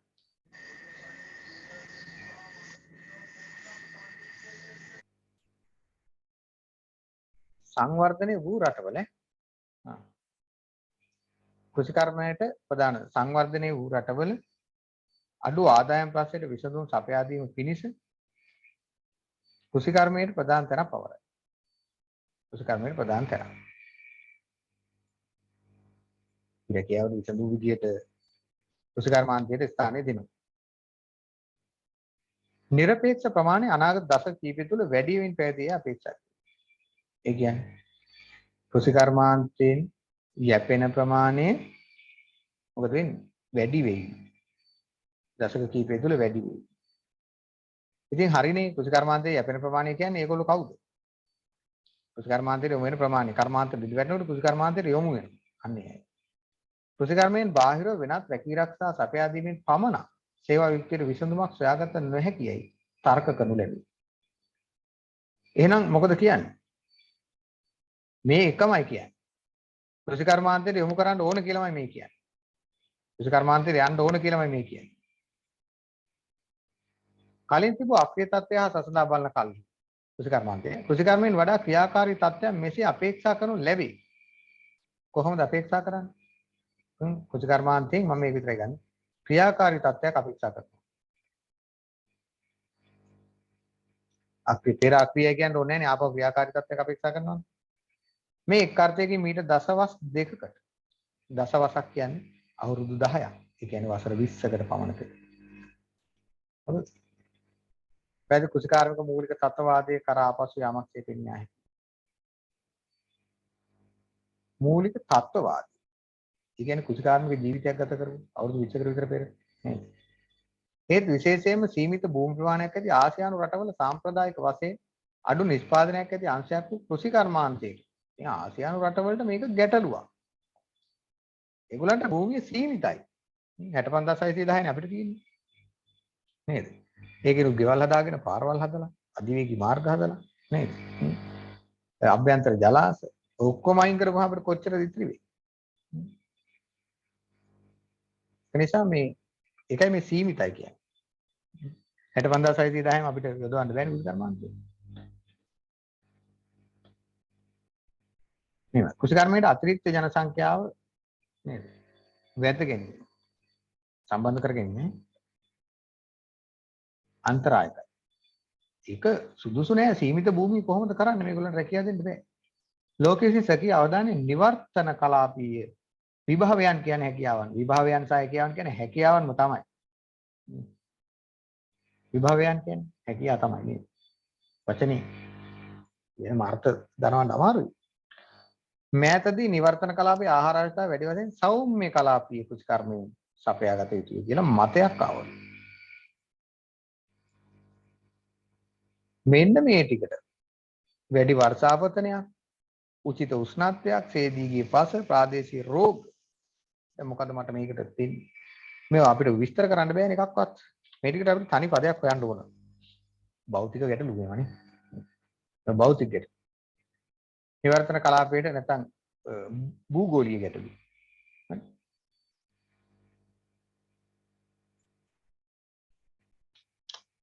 හරිද? ඕම් ඔහොම කියලා කියනවා. නිසා නිවර්තන කලාපයට පිරි ඉතිරි යන දසලක්ෂ සංඛ්‍යාත ජනගහනය නඩත්තු කරන්න බෑ. වැඩි ජනගහනය වෙන දසලක්ෂ සංඛ්‍යාත ජනගහනය කියන්නේ. නේද? මම ඒකත් හයිලයිට් කරලා දාන්නම්කෝ. ඕම් ඔච්චරයි මේකේ ගන්න හරියකට තියෙන්නේ. දැන් ගමු බලන්න.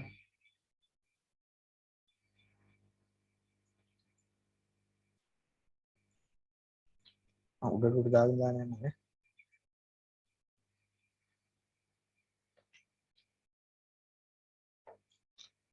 මේ උඩට දාන්නේ.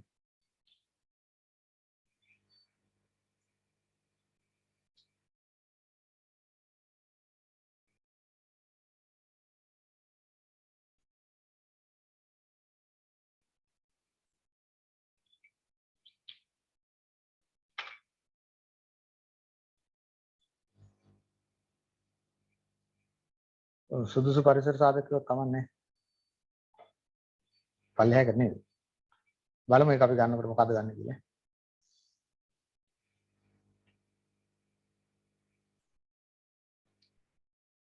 මේ ටික මේ මූලික ටික මම මේ අයින් කර ගන්නේ.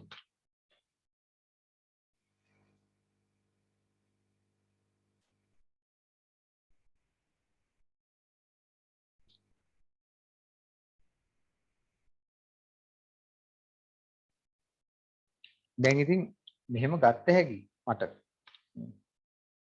දැන් මට නම් මේකේ අදහසක් තියෙනවා මෙච්චරයි මේක ලියන්න ඕන කියලා. නමුත් ඒ බෑන් මම එන්නේ නැහැ ලියලා දෙන්න නේද? නිසා මේ වෙන් කර ගන්න.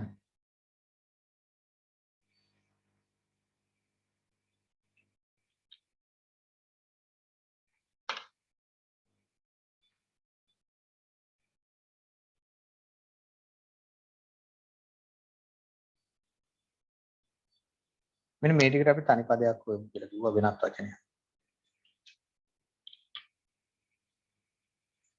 ඔන්න බලන්න ඔච්චරයි අපිට ගන්න තියෙන්නේ. හරිය ලෙස ඔච්චරමයි තියෙන්නේ වෙන මොකවත් නැහැ. දැන් බලන්නකෝ. සංවර්ධනය වූ රටවල අඩු ආදායම් ප්‍රශ්නයට විසඳුම් සපයා දීම පිණිස කෘෂිකර්මාන්තයට ප්‍රධාන තැනක් දී ඇත. මේ මම මෙතෙන්දි ගන්නවා මේ අඩු ආදායම් ප්‍රශ්නේ කියන එකට මම ගන්නවා විරේකියාවට කියලා. ඕකේ වචනේ පල්ලෙහෙන් ඒගොල්ලෝ කියනවා. විරේකියාවට කියලා මම එකයි ගන්නවා. ඡේදේ බලන්න. ඡේදේ තියෙනවා විරේකියාව. සංවර්ධනය වූ රටවල විරේකියාවට විසඳුම් සපයා දීම පිණිස කෘෂිකර්මාන්තයට ප්‍රධාන තැනක් දී ඇත. සංවර්ධනය වූ ඕනේ. හරිද? සංවර්ධිත කියලා දාන්නකෝ.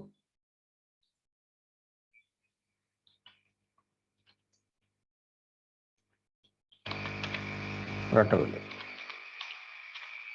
විරේකයාට විසඳුම් ලෙස කෘෂිකර්මයට ප්‍රධාන තැනක් දී ඇත. දැන් මම බලන වාක්‍ය කිටි වෙච්ච විදිය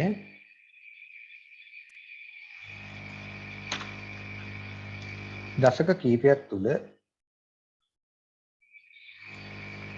වැඩි වෙමින් පැවතියේ අපේක්ෂා කෙරේ. ඒ කියන්නේ මොකක්ද? කෘෂිකර්මාන්තය.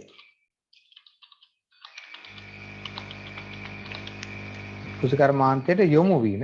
මම අර කෘෂිකර්මාන්තය කියලා වචනය කරන් තිබුණේ. කෘෂිකර්මාන්තයට යොමු වීම.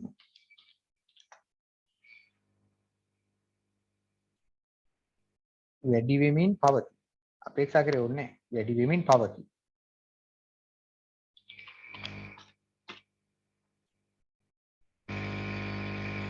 එමගින්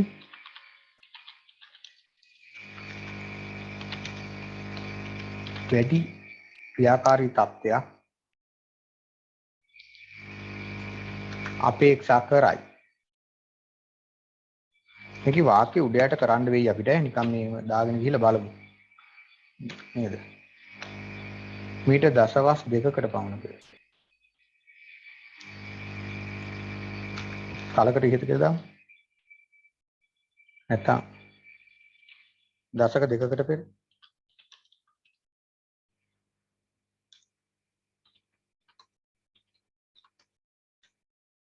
මුලින් පැවතිලානේ.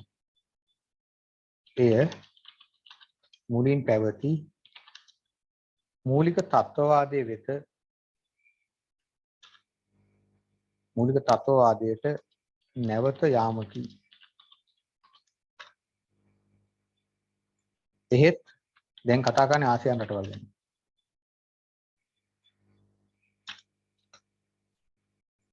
මේ ටික මම එකතු කරනවා. එහෙත් ආසියානු රටවල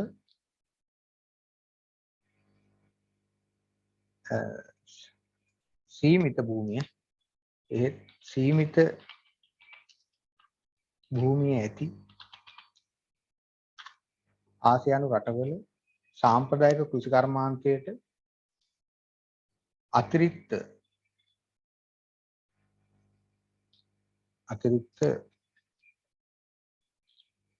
ජනයා සම්බන්ධ කිරීම ගැටලුවකි. දවට මෙතෙන්ට එනවා.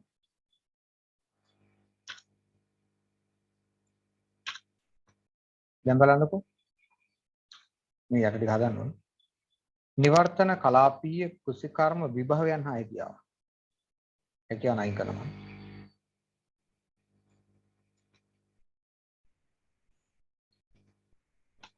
ගැටලුවකි. එබැවින්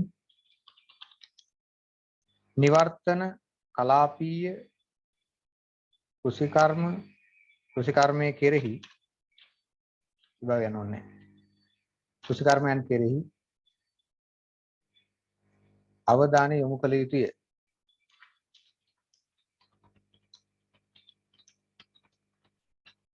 අවධානය යොමු කළ යුතුයි. සෞම්‍ය කලාපීය කෘෂිකර්මය. මම මෙතන මේ සෞම්‍ය කලාපයේ වෙනුවට සෞම්‍ය කලාපීය කෘෂිකර්මයේ වෙනුවට කියලා මම මෙතන අපල ගන්නවා මේක. එබැවින් සෞම්‍ය කලාපීය කෘෂිකර්මයේ අමනක් නොව කියලා දානවා. නිවර්තන කලාපීය කෘෂිකර්මයේ කෙරෙහිද දැන දානවා. අවධානය යොමු කළ යුතුයි. දැන් මේක වැඩක් නැහැ. වර්ෂාපතනයක්ද උචිත උෂ්ණත්වයක්ද සේදී ගිය පසද ප්‍රාදේශීය රෝගද මේනොට අපිට දාන්න පුළුවන් භූ භෞතික තත්ත්වයන් සම්බන්ධ ගැටලුනේ. භූ භෞතික ගැටලු.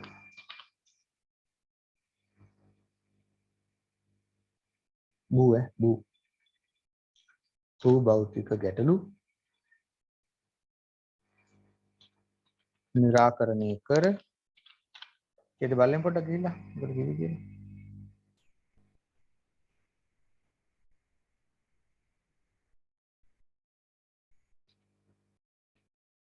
මේ කිව්වනේ. මොකද කියන්නේ කි අන්තිමට නිවර්තන කලාවේ පිරියද දසලා සංග ජාතක කර නොහැකියයි කිය. භූ භෞතික ගැටලු निराकරණය කර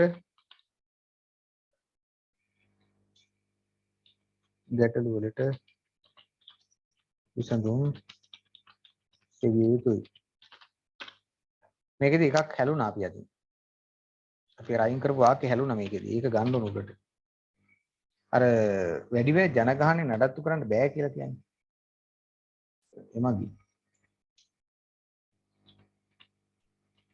එමගින් ඇතිවන ගැටලු निराकරණයත් භූ භෞතික ගැටලු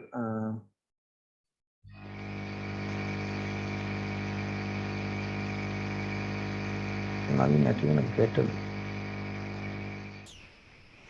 කියලා බලමු සංවර්ධිත රටවල විරැකියාට විසඳුම් ලෙස කෘෂිකර්මයට ප්‍රධාන තැනක් දී ඇත. කෘෂිකර්මාන්තයට යොමු වීම දශක කීපය තුළ වැඩි වෙමින් ඇත. පසුගිය දශක කීපය තුළ වැඩි වෙමින් පවතී. එමගින් වැඩි ක්‍රියාකාරී තත්ත්වයක් අපේක්ෂා කරයි. ඒ මුලින් පැවති මූලික තත්ත්වාදයට නැවත යාමකි.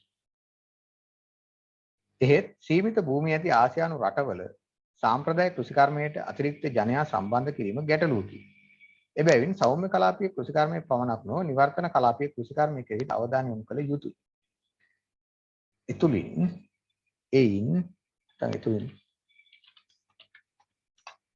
ඇතිවන ගැටලු තුලින් අතරම ගමු.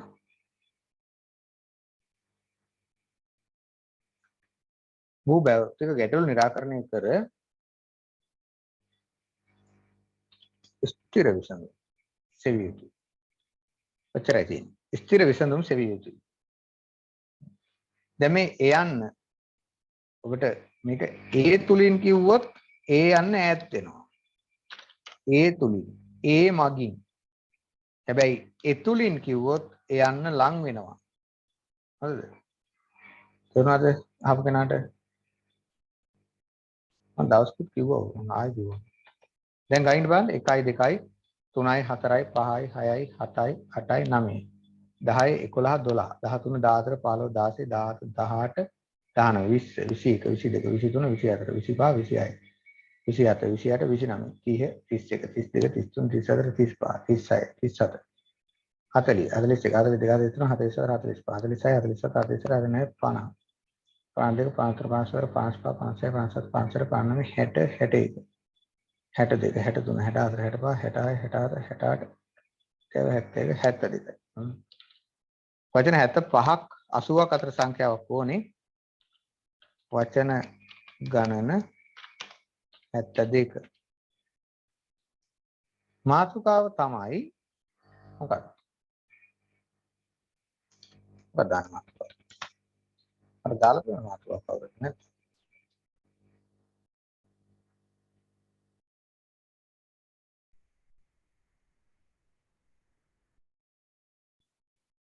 අමට දාලා තියෙනවා මේ ඡේදයක් එක මම බලන්න. කවුද ඒක දාලා තියෙන්නේ?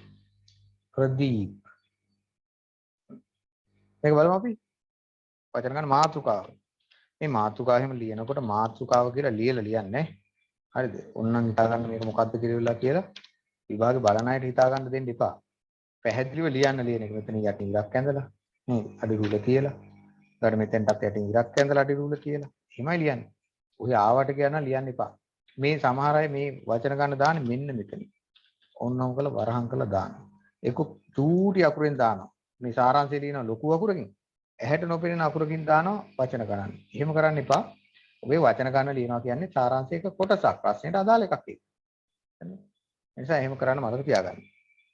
මේකෙදි බලන්නකෝ වචන ගණන 72යි මාතෘකාව තමයි මොකද්ද මේක කියන්නේ? කෘෂිකර්මාන්තය හා විරැකියාව.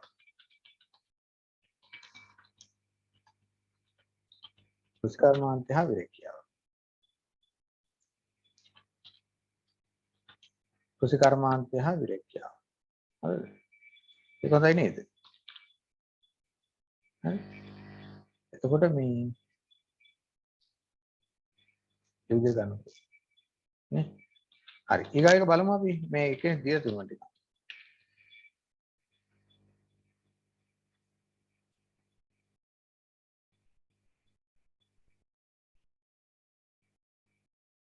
සාරාංශය ලියන්න ගත්ත හැකි කොච්චරලා ගන්න පුළුවන්ද කියලා අහනවනේ. පැයකමාරේ ප්‍රශ්න පත්‍රයේ තියෙන්නේ. එතකොට විනාඩි 15.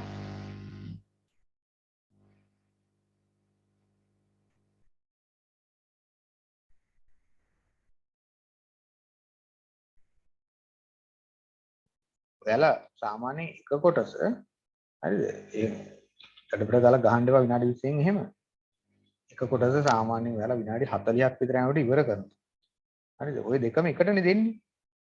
පළවෙනි ප්‍රශ්න පත්‍රයේ ලියලා ඉවර වෙලා දෙවෙනි එක එනකන් ගිලවලා ඉන්නේ නැහැ. මේ දෙකම එකට තියෙන්නේ. ඒකින්ද ඔයාලා ඉවර කරන විනාඩි 40 ඉඳන් 45 ඉඳන් පළවෙනි පේපරේ එතෙන් සිට ඔබේ දෙවෙනි ප්‍රශ්න පත්‍රයට කාලය වෙන් වෙනවා. ඒ නිසා ඉතින් අර ප්‍රශ්න පත්‍රය අපි විනාඩි 15යි කියලා කිව්වට හම්බ වෙන්නේ දෙක කොටසේ සාරාංශය ලියන්න. ඇත්තටම ඔයාලා පැය භාගයක් විතර තියා ගන්නවා දෙන්නේ. හරිද? ඒකයි වෙන්නේ. මොකද කෙටි ප්‍රශ්න පත්‍රයේ උඩින් පල්ලෙන් ගහන්න එපා මෙහෙම කිව්වට. කෙටි ප්‍රශ්න පත්‍රයේ ඔයාලා වෙලාව පැයම පාවිච්චි කරන්නේ නැහැ. ඒක ඇත්තනේ ඉතින්. පැයම පාවිච්චි කරන්නේ නැහැ ඔකේ. හරි බලමු. සංවර්ධන වූ රටවල අඩු ආදායම් ප්‍රශ්නයට විසඳුමක් සපයා ගැනීමට කෘෂිකර්මාන්තය වැදගත් වේ. මේ වගින් යැපෙන පවුල් සංඛ්‍යා ක්‍රමයෙන් වැඩි වීමින් පවතී. සීමිත භූමිය මෙතන පවුල් නැතුව ජන කියලා දාන්නේ. ජන සංඛ්‍යාව. මොකද පවුල් කතාවක් එකද කියනවද නෑනේ. ජන සංඛ්‍යාව ක්‍රමයෙන් වැඩි වීම පවතී. සීමිත භූමියක් පවතින ආසියාතික රටවල අඩු නිෂ්පාදනයක් පවතින ජීවන මට්ටම ඉහළ නැංවීමට කෘෂිකාර්මිකයන්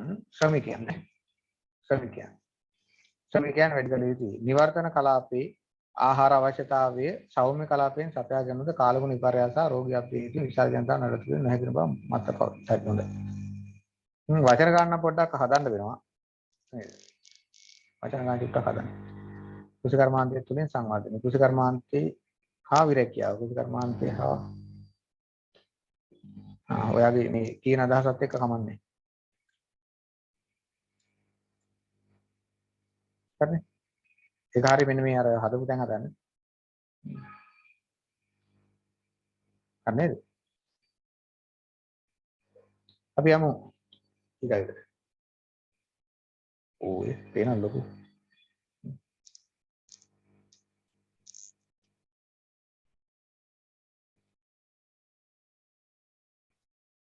හතරෙන් තියෙන්නේ නේද? හරි බලන්න. ගොවිකම් අමාත්‍යාංශයේද මෑතදී නුවර ප්‍රදේශයේ වතු 12ක් පමණ අත්පත් කරගෙන ඇති බව තමුන්නාන්සලා දන්නවා. හරිනේ? ඕම් කියන එක. තමුන්නාන්සලා දන්නවද කියලා අහනවා. ගොවිකම් අමාත්‍යාංශය. ගොවිකම් අමාත්‍යාංශය නුවර පැත්තේ වතු 12ක් අල්ලගෙන තියෙනවා. දන්නවද කියලා අහනවා අපි. අපි දන්නේ කොහොමද ඒක? මේ කෙරිය ඇති උඩරට භූමි පුනරුත්ථාපන යෝජනා ක්‍රමයේ සම්බන්ධයෙන්. පරණ ලිපියක් මේක. මේ ප්‍රදේශවල කම්කරු තත්ත්වයේ සම්බන්ධයෙන් මේ නැති කරන ප්‍රතිඵලය තරම් උසස් නොවේ. මක්නිසාදයක් 100 ගණන් ඇති වතු වලින් 12ක් තරම් විශාල කොටසක් නොවීමයි. එහෙත් ප්‍රතිපත්ති වලට අනුකූල කරුණක් හේයින් කෙසේ හෝ මේ වැදගත් දෙයකි. මේ වතු කුඩා කැබලි වලට කොටස් කෙරුණි නම් එවිට කුඩා වතු වල යොදවන අනියම් කුලීසමය අනුව කිසියම් වෙනසක් ඇති කෙරේ. සත්‍ය ලෙසම මේ කුඩා වතු වලට සාමාන්‍ය වශයෙන් කුලියට ගනු ලබන ස්ථාවර කම්කරුව අවශ්‍ය නොවේති. සීමා සහිත කාල පරිච්ඡේදයක් තුලදී සමහර දිනවල පමණක් දෛනික වැටුප් ගෙවීමේ ක්‍රමයේ මත යොදවන කම්කරුවන්ගේ සේවය වමනා කෙරේ. අනෙක් අතට ගොවිකම් අමාත්‍යාංශය සැලසුම් අනුව මේ වතු සමූපාකාර ගොවිපළවල් ලෙස පාලනය කිරීමට පියවර ගන්න ලබන බව පෙනේ. 12ක් අල්ලගත්තලු. ඒ 12 මොන විදිහටද? සම්පකාර ක්‍රම විදිහට දාලා පාලනය කරන්න හදනවා. ඒ සැලැස්ම ක්‍රියාත්මක කිරීම ප්‍රතිඵල ලද හොත් එවිට ශ්‍රම බලකාය කෙරෙහි කෙරෙන බලපෑම හේතු කොටගෙන දැනට වඩා කම්කරු පිරිසක් වැටුප් ලැබෙන රැකියාව ලැබෙනු ඇත. ඒක හොඳයි කියලා යාලා කියනවා. සම්පකාර ක්‍රමවේදී හොඳයි කියලා කියනවා. මේ වතු සම්පකාර සමිතිය අතර පත් වූ කල හුදෙක් පඩිපත විශාල වනු ඇත. හොඳ වැටුපක් හම්බ වෙනවා. ඒ හේතුවෙන් බොහෝ දෙනා පඩි ලැයිස්තු වලට තම නම ඇතුළත් කර ගැනීම පිණිස සම්පකාර සමිතිය වලට බැඳීමට උත්සාහ කරනු ඇත. ඒක හොඳ නැහැ. කියලා කියන කාරණාව. ඒක හොඳ දෙයක් නෙවෙයි. ඔයාලා දන්නව නේද රුසියාව? හරිනේ. රුසියානු විප්ලවයෙන් පස්සේ හරි රුසියානු විප්ලවයෙන් පස්සේ රුසියාව කලේ මේ වැඩේ තමයි. ඒගොල්ලන්ගේ තීච්ඡ කෘෂිකාර්මික ඉඩම් ප්‍රමාණය පෞද්ගලික වතු බලාත්කාරයෙන් පවරගත්තා. පවරගෙන ඒවා පත් කළා ඒවට සමපකාර සංගම්. සමපකාර සංගම් වටු නම් මතක නැහැ මට. කර්මාන්තන සමිතිය හරි ඔන්නෝම ඕම එකක් පත් කළා සමපකාර සමිතිය. ඒ ක්‍රමවේදී මේකේ මේ පඩිපත වැඩි වෙනවා කියන එකේ අර්ථය තමයි අපි හිතමුකෝ මම උදාහරණයක් කියනකෝ ඒ අත්පත් කරගත්ත එක වත්තකින් එක සමපකාර සමිතියක් රුපියල් ලක්ෂ 10ක ලාභයක් ලැබුවා කියනකෝ මාසයේ අවසානයේ මේකේ වැඩ කරන්නේ සේවකයෝ 20 දෙනයි. මේ 20 දෙනා අත අර ලැබිච්ච ආදායම සමව බෙදනවා. තේරුණාද කියන්නේ? ඒ තමයි මේ සමපකාර ක්‍රමවේද හරහා ඒගොල්ලෝ ලබාගත් ඉහළ දියුණුව. මෙතන කතා කරන්නේ එහෙම එකක් ගැන. හරිද? මේක අසාර්ථක වෙන්නේ නැති ලංකාවේ. මොවුන් වර්ෂයකට දින 250ක් වැඩ කරන නියම ලෙස රැකියාව යෙදෙන පිරිසක් ඇයි මෙයින් අදහස් නොකිරේ. අවුරුද්දක දින 250ක් වැඩ කරනවා. හරිද ඒක? සාමාන්‍ය 250ද? නේද? හරියද නේද? අවුරුද්දකට 250ක් විතර ඇති. ඉස්කෝලේ එහෙම නම් මම හිතන්නේ 196යි 200යි කොහොම තමයි ඉස්කෝල පවත්වන්නේ නා. ඒතර මේගොල්ලෝ සෙනසුරාදාවලුත් එක්ක අරගෙන ඉඳන් මේ 250 කියන නැතිනේ. හරි.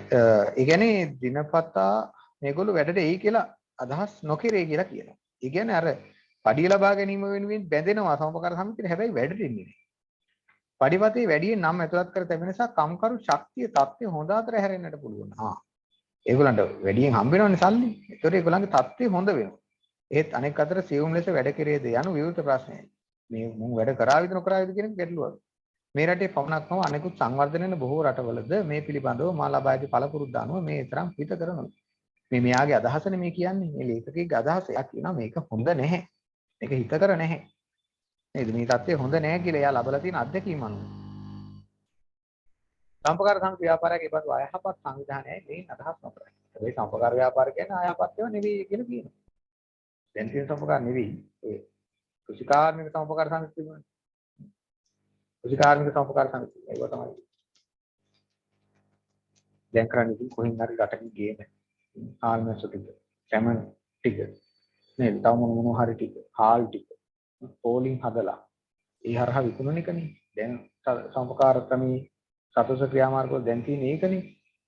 අතීතයක ඒක නෙවෙයි විනාශ වෙනවා. සම්පකාර ව්‍යාපාරයේ අරමුණු වෙනස්. හරිද? ඛණ්ඩ. හරිද? එතකොට ගෝවිකම් අමාත්‍යාංශයේදී මෑතදී නුවර ප්‍රදේශයේ වතු 12ක් පමණ අත්අඩංගුවට මම මේක ගන්නවා. ඔන්න. මේ කෙරී ඇත්තේ උඩරට භූමි පුනරුත්ථාපන යෝජනා ක්‍රමයේ සම්බන්ධයෙන්. මොකද්ද කියන්නේ? උඩරට භූමි පුනරුත්ථාපන යෝජනා ක්‍රමයේ සම්බන්ධයෙන් කියලා කියනවා. ඒ කියන්නේ එතකොට මේ උඩරට භූමි පුනරුත්ථාපන යෝජනා ක්‍රමයේ සම්බන්ධයෙන් කියනකොට මේ කියන කාරණාවත් එක්ක කියවෙන තව දෙයක් තියෙනවා. මොකද්ද? ඒගොල්ලන් මේ අනුගමනය කරපු ඒ ප්‍රතිපත් වලට අනුකූල කරුණක්. හරිද? මම මෙතෙන්දි මේක ගන්නවා. කම්කරු තත්ත්වය. හරිද? මේ ප්‍රදේශවල කම්කරු තත්ත්වය සම්බන්ධයෙන් මේන් ඇති කරන ප්‍රතිඵලය උසස් නොවේ. ඒක යටින් කියනවා හැබැයි. තේරුණාද? නමුත් මම මේක මෙතෙන්දි ගන්නවා. හොඳද? මේක මෙතෙන්දි ගන්නවා නේ. මක්නිසාදයක් 100 ගණන් ඇති වතු වලින් 12ක් එතරම් විශාල කොටසක් නොවීමයිලු. ඒක ඕනේ අපිට. නේද? ඒත් ප්‍රතිපත්ති වලට අනුකූල කරුණක් හේන් කෙසේ හෝ මේ වැදගත්. ප්‍රතිපත්ති වලට අනුකූල නිසා වැදගත්. මොකද ප්‍රතිපත්ති මේගොල්ලෝ සම්පකාර සමිති පිටවනවා කියලා ප්‍රතිපත්ති අරගෙන තියෙන ප්‍රතිපත්ති මේ තියෙන අපිට ඒක හම්බ වෙන්නේ නැහැ මේ ලිපි උඩ කොටසක් තියෙන්නේ නැති. මේ වතු කුඩා වතු කැබලි වලට කොටස් කරන නම් එවිට කුඩා වතු වල යොදවන අනියම් කුලී ශ්‍රමය අනුව කිසියම් වෙනසක් ඇති කිරීම. සත්‍ය ලෙසම කුඩා වතු වලට සාමාන්‍ය වශයෙන් කුලියට කරනු ලබන ස්ථාවර කම්කරු අවශ්‍ය නොවේ. ඒ කියන්නේ මේක නෙති. ඕනේ නැහැ කියලානේ මේ කියන්නේ. සීමා සහිත කාල පරිච්ඡේදයක් තුළදී සමහර දිනවලදී පවණ දෛනික වැටුප් ගෙවීමේ ක්‍රමයක් මත යොදවන කම්කරුවන්ගේ සේවය උවමනා කෙරේ. මෙතෙන්දී මම ගන්නවා මෙන්න මේක කුඩා වතු වලට. හොඳද? කුඩා වතු වලට පොඩි වතු වලට.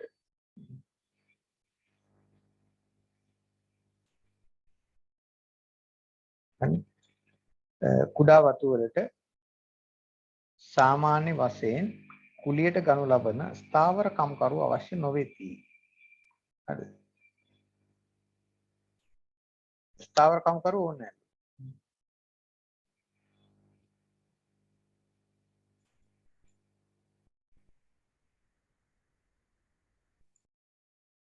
සීමා සහිත කාල පරිච්ඡේදයක් තුළදී සමහර දිනවල පමණක් දෛනික වැටුප් ගෙවීමේ ක්‍රමය මත යොදවන ඉතින් මේකමයි කියන්නේ.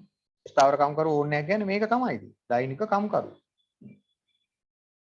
අනෙක් අතට ගොවිකම් අමාත්‍යාංශයේ සැලසුම් අනුව මේ වතු සමූපාකාර ගොවි පොළවල් ලෙස පාලනය කිරීමට පියවර ගනු ලබන බව පෙනේ. අවුන්නේ ඒගොල්ලන්ගේ සැලසුම.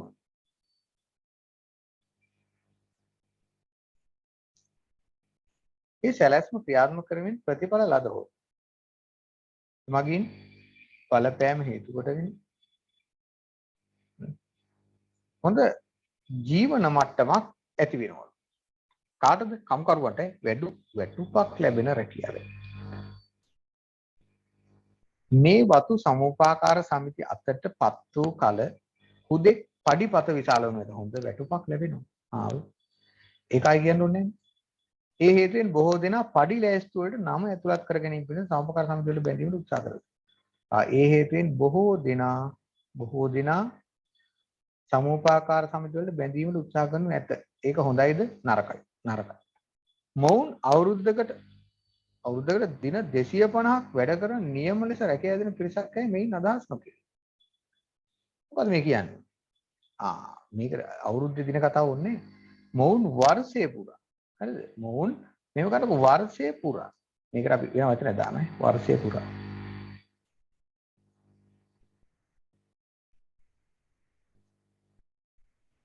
රැකියාවේ දෙන පිරිසක්. යයි අදහස් නොකරේ. එහෙමයි වෙන්නේ හැදුවා. පඩිපතේ වැඩියෙන් නම් ඇතුළත් කර කැමෙන නිසා මෙන්න මේව වෙනවලු. කම්කරු ශක්තිය. තත්ත්වය හොඳ අතර හැරෙන්න පුළුවන්.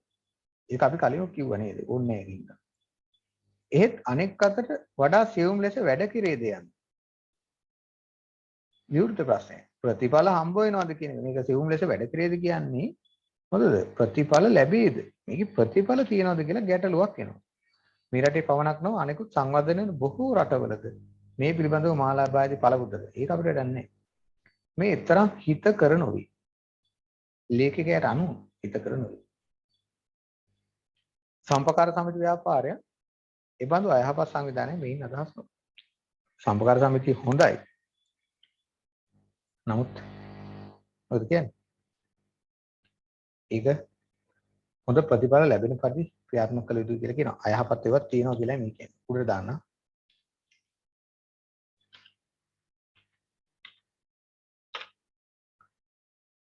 මොන පළවෙනි වාක්‍යය?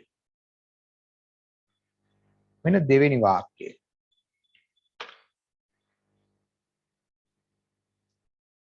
මෙන්න තුන්වෙනි කොටස.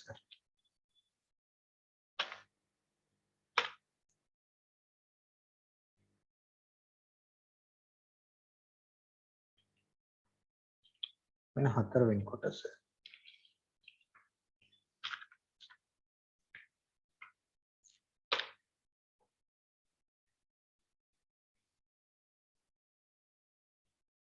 මේ ඊළඟ කොටස. මේ වාක්‍ය පිටින් ඇවිත් තින්නේ මම මේ ගන්නකොට.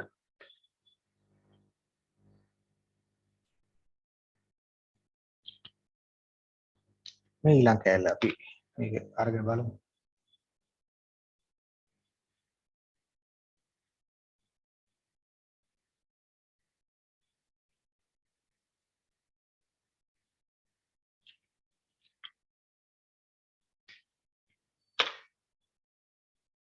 සම්පකාර සමිතිවල බැඳීමට උත්සාහ කරනවා කියලා කියන්නේ නේද?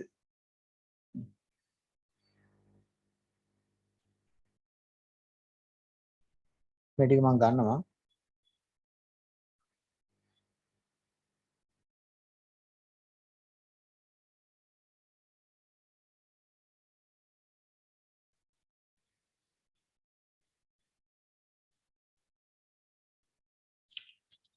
ඔය ටික අරගෙන එතෙන්ට දාගෙන වාක්‍ය ටික බලමු අපි.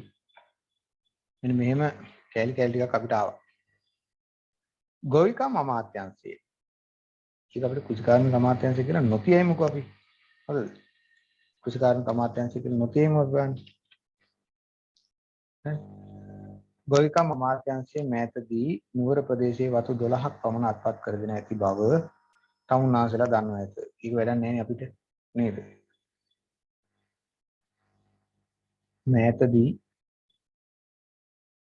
මෑතදී උනේ නැහැ.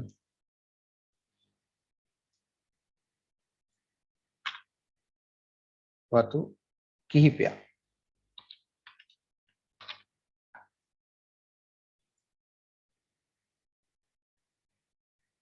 කිහිපයක් පමණක් අත්පත් කරගෙන ඇත.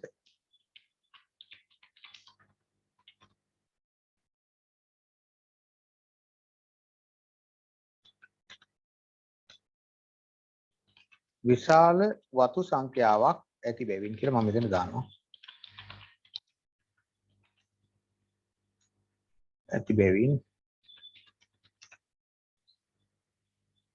මේ ප්‍රදේශවල ඕනේ කම්කරු තත්ත්වයේ සම්බන්ධයෙන් කම්කරු තත්ත්වය කියන්නේ මොකද්ද මේ? කම්කරුවන්ගේ මොකද්ද? සුබ සාධනය කියලා ගමුකෝ. සුබ සාධනය සම්බන්ධව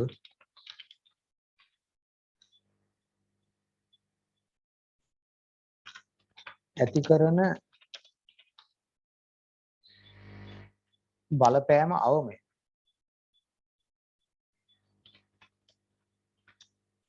අවමය කියලා මම දාන්නේ. අවමයි. අවමයි. මෙන්න මේක ප්‍රතිපත්ති වලට අනුකූල කරුණක් හේයින් කෙසේ හෝ මේ වැදගත් දෙයක කියනවා නේද? ඒක මෙතෙන්ට මම දානවා. ප්‍රතිපත්ති වලට අනුකූලව කියලා මම මේක අරගෙන යනවා මෙන්න මේ මුලට. ප්‍රතිපත්ති වලට අනුකූලව ගොවිකම් අමාත්‍යාංශයේද නුවර වතු කීපයක් පමණ අත්පත් කරගෙන ඇත. විශාල වතු සංඛ්‍යාවක් ඇති බැවින් කම්කරුවන්ගේ සුබසාධන සම්බන්ධව එයින් කම්කරු සුබසාධන සම්බන්ධව එයින් කියලා දානවා. එයින් ඇති කරන බලපෑම් අවමය. මේක මම ගත්ත උඩට.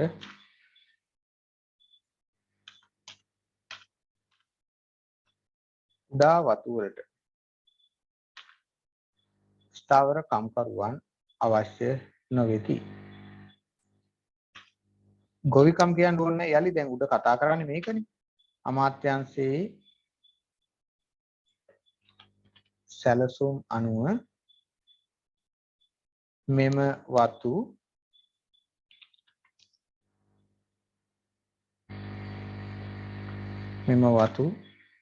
සමෝපාකාර ගොවිපළවල් ලෙස පාලනය කිරීමට පියවර ගනී.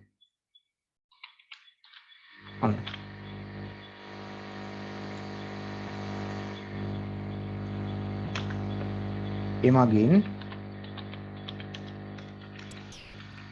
එමලින් කියලා ගහුවේ. එමගින් ශ්‍රම බලකාය කෙරෙහි ඇතිවන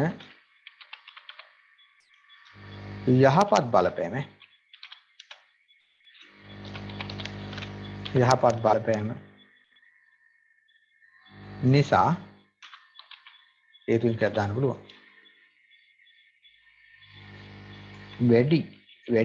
වැඩි කම්කරු පිරිසකට ඉහළ වැටුපක් ලැබේ.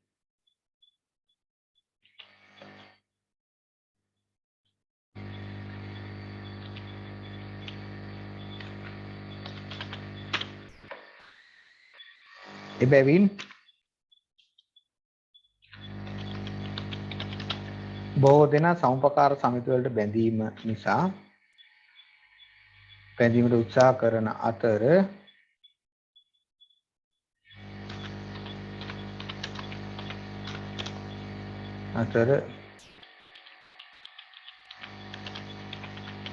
ඵලදායීතාවය මෙන්න මේක ඵලදායීතාව මේක කියන්නේ අපි වර්ෂයකට දින 250ක් නේ. අදහස් කරේ නැත්නම් ඔවුන් වර්ෂය පුරා මම අර දින 250 කතාව දානවා. වර්ෂය පුරා ඵලදායීව සේවය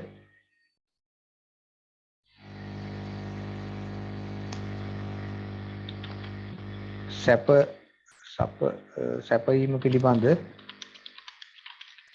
ගැටලු ඇත. කම්කරු ශක්තිය තත්ත්වය හොඳ අතර යන පුළුවන්. මෙන්න මෙහි අපි දැම්ම නේද මේ අදහස. යහපත් බලපෑම නිසා කම් කරපු දේ ඉහළ වැටුපක් ලැබෙයි.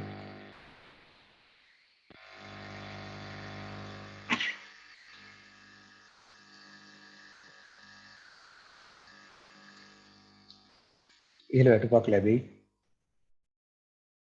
ගැටලු ඇත. සංඛ්‍යාපාරය බඳ ඔයාව අදහස් කරේ. එය යහපත් තත්වයක් නොවේ. මේ යට තියෙන අදහස ගන්න. යහපත් තත්ත්වයක් නොවේ. මෙන්න මේක ගන්න. හිතකර නොවේ කියන්නේ ඒක. සම්පකාර සමිතියක් එහෙත් සම්පකාර සමිති අයහපත් සංවිධාන නොවේති. කියලා බලමු අපි උඩයට එහෙම ඇද්ද හින්දා වචන ගන්න කොහොමද දන්නේ නේ.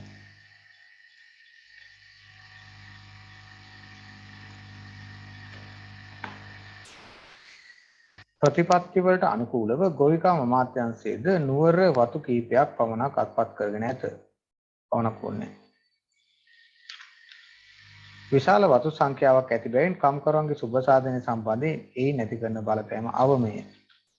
කුඩා වතු වලට ස්ථාවර කම්කරුව අවශ්‍ය නොවේති. අමාත්‍යාංශයේ සැලසුම් අනුව මෙන්න මේක අයින් කරමු අපි. අමාත්‍යාංශයේ සැලසුම් අනුව මේ වතු සම්පකාර ගොවිපළවල් ලෙස පාලනය කිරීමට පියවර ගනී. එමගින් ශ්‍රම බලකාය කෙරෙහි ඇතිවන යහපත් බලපෑම නිසා වැඩි කම්කරු පිරිසකට ඉහළ වැටුපක් හා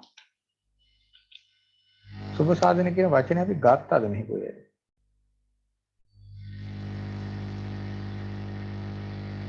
බලමු.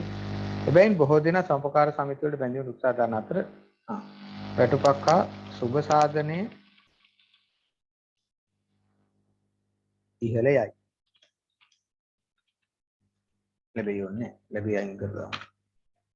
එබැවින් බොහෝ දෙනා සම්පකාර සමිති වලට බැඳීමට උත්සාහ කරන අතර ඔවුන් වර්ෂය පුරා ඵලදායී සේවය සැපයීම පිළිබඳ ගැටලු ඇත.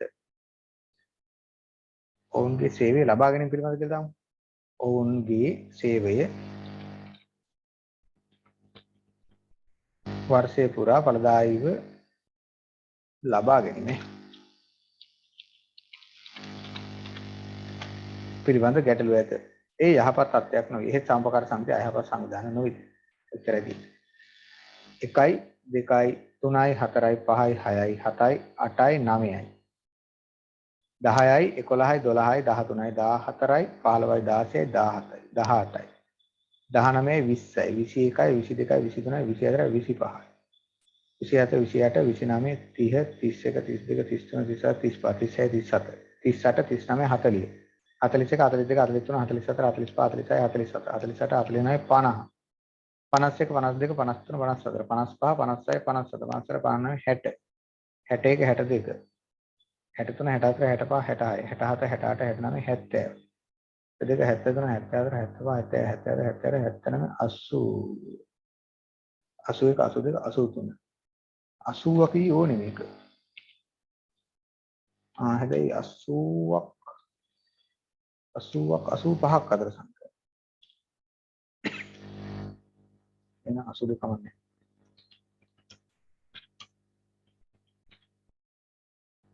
82යි. හරිද? වචන ගන්න 82. මාතුකාව. මොකක්ද මාතුකාව? ප්‍රධාන මාතුකාව.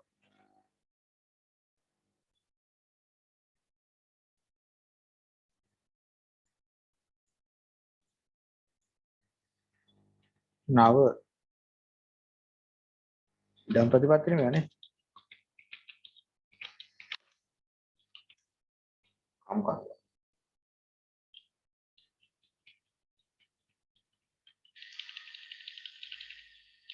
එනකොට ටයිප් කරලා. නව ඉදම් ප්‍රතිපත්ති හා කම්කරුවා.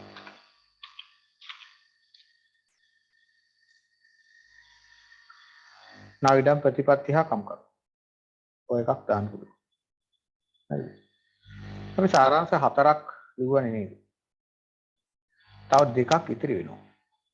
ඔයාලගේ අර කලින් ටියුට් එකක් තියෙනවා දෙකක් ඉතිරි වෙලා.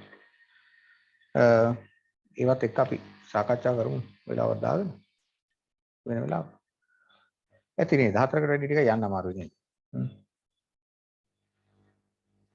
ඔව්. මෙහෙමයි.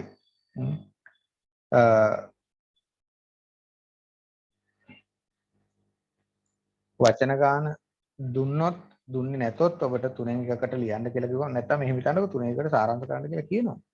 වචන ගාන දුන්නේ නැතොත් එකක් නෑර ගනින්න වෙනවා. හරිද? බොහෝ විට නෙමෙයි සෑම අවස්ථාවකදීම වගේ ඔබට වචන ගාන දුන්නා. හරිද? වචන ගාන දුන්නා මෙච්චර සංඛ්‍යාවකින් කියලා. මම ඔය ටියුට් එකක් විදිහට හදන නිසා තමයි ඔක දාලා නැත්තේ. මේ වචන ගාන දුන්න මෙන්න මෙච්චර වචන ගානකින් කියලා.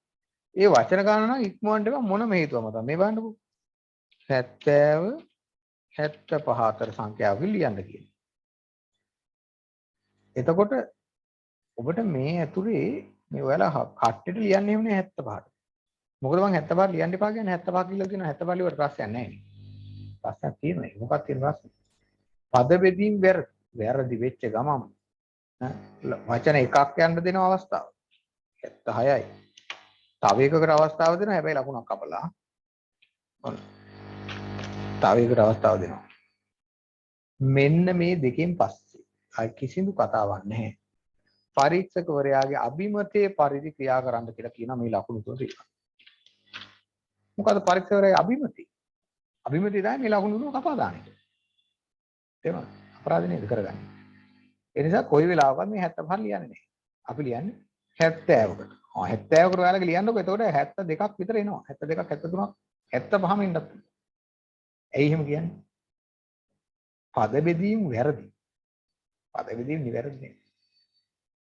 හරියටම තිත්තටම ලියන්න පුළුවන් නම් පද බෙදීම දාලා මේ සුබ සාධනේ මම අපවත් දෙලිය තියෙන මහ ප්‍රාණ බයන්නේ.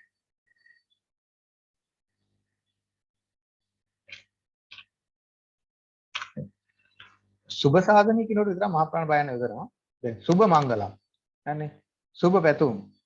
ඒ එක තැනකවත් මහ ප්‍රාණ බයන්නේ යොදන්න බෑ. ඒක පොඩ්ඩක් කියලා දෙන්න මම දවසකුත් කිව්වා මම ආයෙ කියනවා. මේ වන්නකො සුබ පැතුම්. හරිද? සුබ මංගලම්. ඉස්සර ගහලා ගියේ තොරණ පොල් තොරණක් ගහලා මතකද? සුබ මංගලම් කියලා පොල් තොරණක් ගහලා ගියා නේද? ඒ ගහලා දෙන්නේ කොහොමද? සුබ මංගලම්. ඕ බෙල්ල ගහලා යනවා. ඒක බෑ. මෙහෙම අල්ප. හරිද? ඊගාට මේ සුබ කියලා ඔයාලා මහ ප්‍රාණ දාන්නම ඕනේ නැන්ට. දාන්නම ක්‍රමයක් තියෙනවා මේ මෙහෙම. හරි. මෙහෙම පුළුවන්. නැත්තම් වැරදි. සුබ ලියන්න පුළුවන් ඔය ක්‍රම වලට පමණයි. හරිද? හරිද? රචනා ලියන විදිය කියලා දෙන්න ඈ. ඉදිරියට කතා කරමු අපි දවසක. හරි. ඔන්න ඔය විදියටයි ලියන්නේ. හරිද? මේකෙදි එතකොට මේ වචන ගාන ගැන මම කියන්න තමයි මේක මම දැක්කේ. මේ වචන සංඛ්‍යාව ඉක්මවන්න එපා. එකක් ඉක්මෙවුවොත් ලකුණක් කපන්නේ නැහැ. හැබැයි තව එකක් ඉක්මෙවුවොත් තව ලකුණක් කපනවා. එකක් කපනවා. තව එකක් ඉක්මෙවුවොත් ඒ කියන්නේ 78ක් වුණොත් අභිමතයේ පරිදි ක්‍රියා කරනවා කියන්නේ මේ ලකුණු තුන කපන්න කියලා කියන්නේ. අභිමතයේ පරිදියයි. ඔව් ඉතින් ගියා දෙකක් කපන්න නතර ගන්න පුළුවන් ඒනත් තුනම කපනවා. හරිද?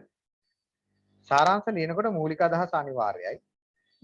ඇති නේද කියලා අහන්න බෑ. මූලික අදහසට අමතරව තියෙන අනික් අදහස් ටිකක් ඕනේ. හරිනේ?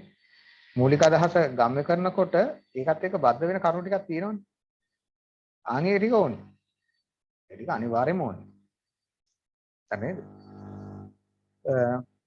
ඔය ටික තමයි මේකේ ලකුණු කරලා තියාගන්න අපි අන්තිම සාරාංශ දෙක කතා කළා නේ. ඒක මම මේ වෙනම දවසක් දාලා හෝ කතා කරනවා ඈ. හරිද? සාරාංශ 4ක් විතර ඉදිරි වෙනවා. වෙනම දවසක සඳහා හෝ බ්‍රහස්පතින්දා දවසක් හෝ අරගෙන කතා කරනවා.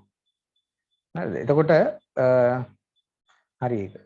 ඊගාට බලන්න මේ ඔයාලට මම පහුගිය සිකුරාදා කරපු ප්‍රශ්න පත්‍රයේ දෙක කොටසක් තියෙනවා. හරිද? ඒක අපි ලබන සතියේ කතා කරමු. සිකුරාදාට. දෙක කොටස ඒකේ තියෙනවා තනි වාක්‍ය ටිකක් ලියන්න තියෙනවා. කවරින් ලෙටර් එකක් නේ ආවරණ ලිපියක් නේද ලියන්න තියෙන ආවරණ ලිපියකුයි පතකුයි නේද? ඒ ටිකත් අපි කතා කරලා ඒක සකසමු කොහොමද මේක හැදෙන්නේ කියලා. මම ඔයාලට රාජකාරී පිළිම පිළිබඳ අලුතෙන් නිකුත් කරපු චක්‍රලේඛයක් කියලා තිබුණා ඔයාලට රාජ්‍ය භාෂා දෙපාර්තමේන්තුවේ ඒකේ අර ඒකත් පොඩ්ඩක් බලන්න. ඒකේ අක්ෂර වින්‍යාස රීති පද වේදින් පිළිබඳව ඒකේ පොඩි සඳහනක් තියෙනවා. print කරන්න බැරි වීම මම හිතන්නේ ටිකක් ලොකුයි පොත. පිටු 70 ගණන්ද කොහෙද? ඒක පොඩ්ඩක් ඩවුන්ලෝඩ් කරලා තියාගන්න. ඩවුන්ලෝඩ් කරගෙන ඒක බලන්න print එක දාන්න පුළුවන් නම් හොඳයි. නමුත් බැරි වෙයි. නේද? රාජ්‍ය භාෂා දෙපාර්තමේන්තුවෙන් නිකුත් කරගන්නේ මම ඒක එව්වේ. අන්න ඒක බලන්න පොඩ්ඩක් අරගෙන. හරි. එහෙනම් අද දිනෙට අපි පන්තිය සමාප්ත කරන්න. නේද? සියලුම දෙනාට සුබ රාත්‍රියක්. ඔයාලට මොනවා හරි ගැටලු තියෙනවා නම් අහන්න මට. නෑ නේද? හරි. එහෙනම් අද දිනෙට අපි පන්තිය සමාප්ත කරනවා. සියලුම දෙනාට සුබ රාත්‍රියක් වේවා. අයිබෝන්.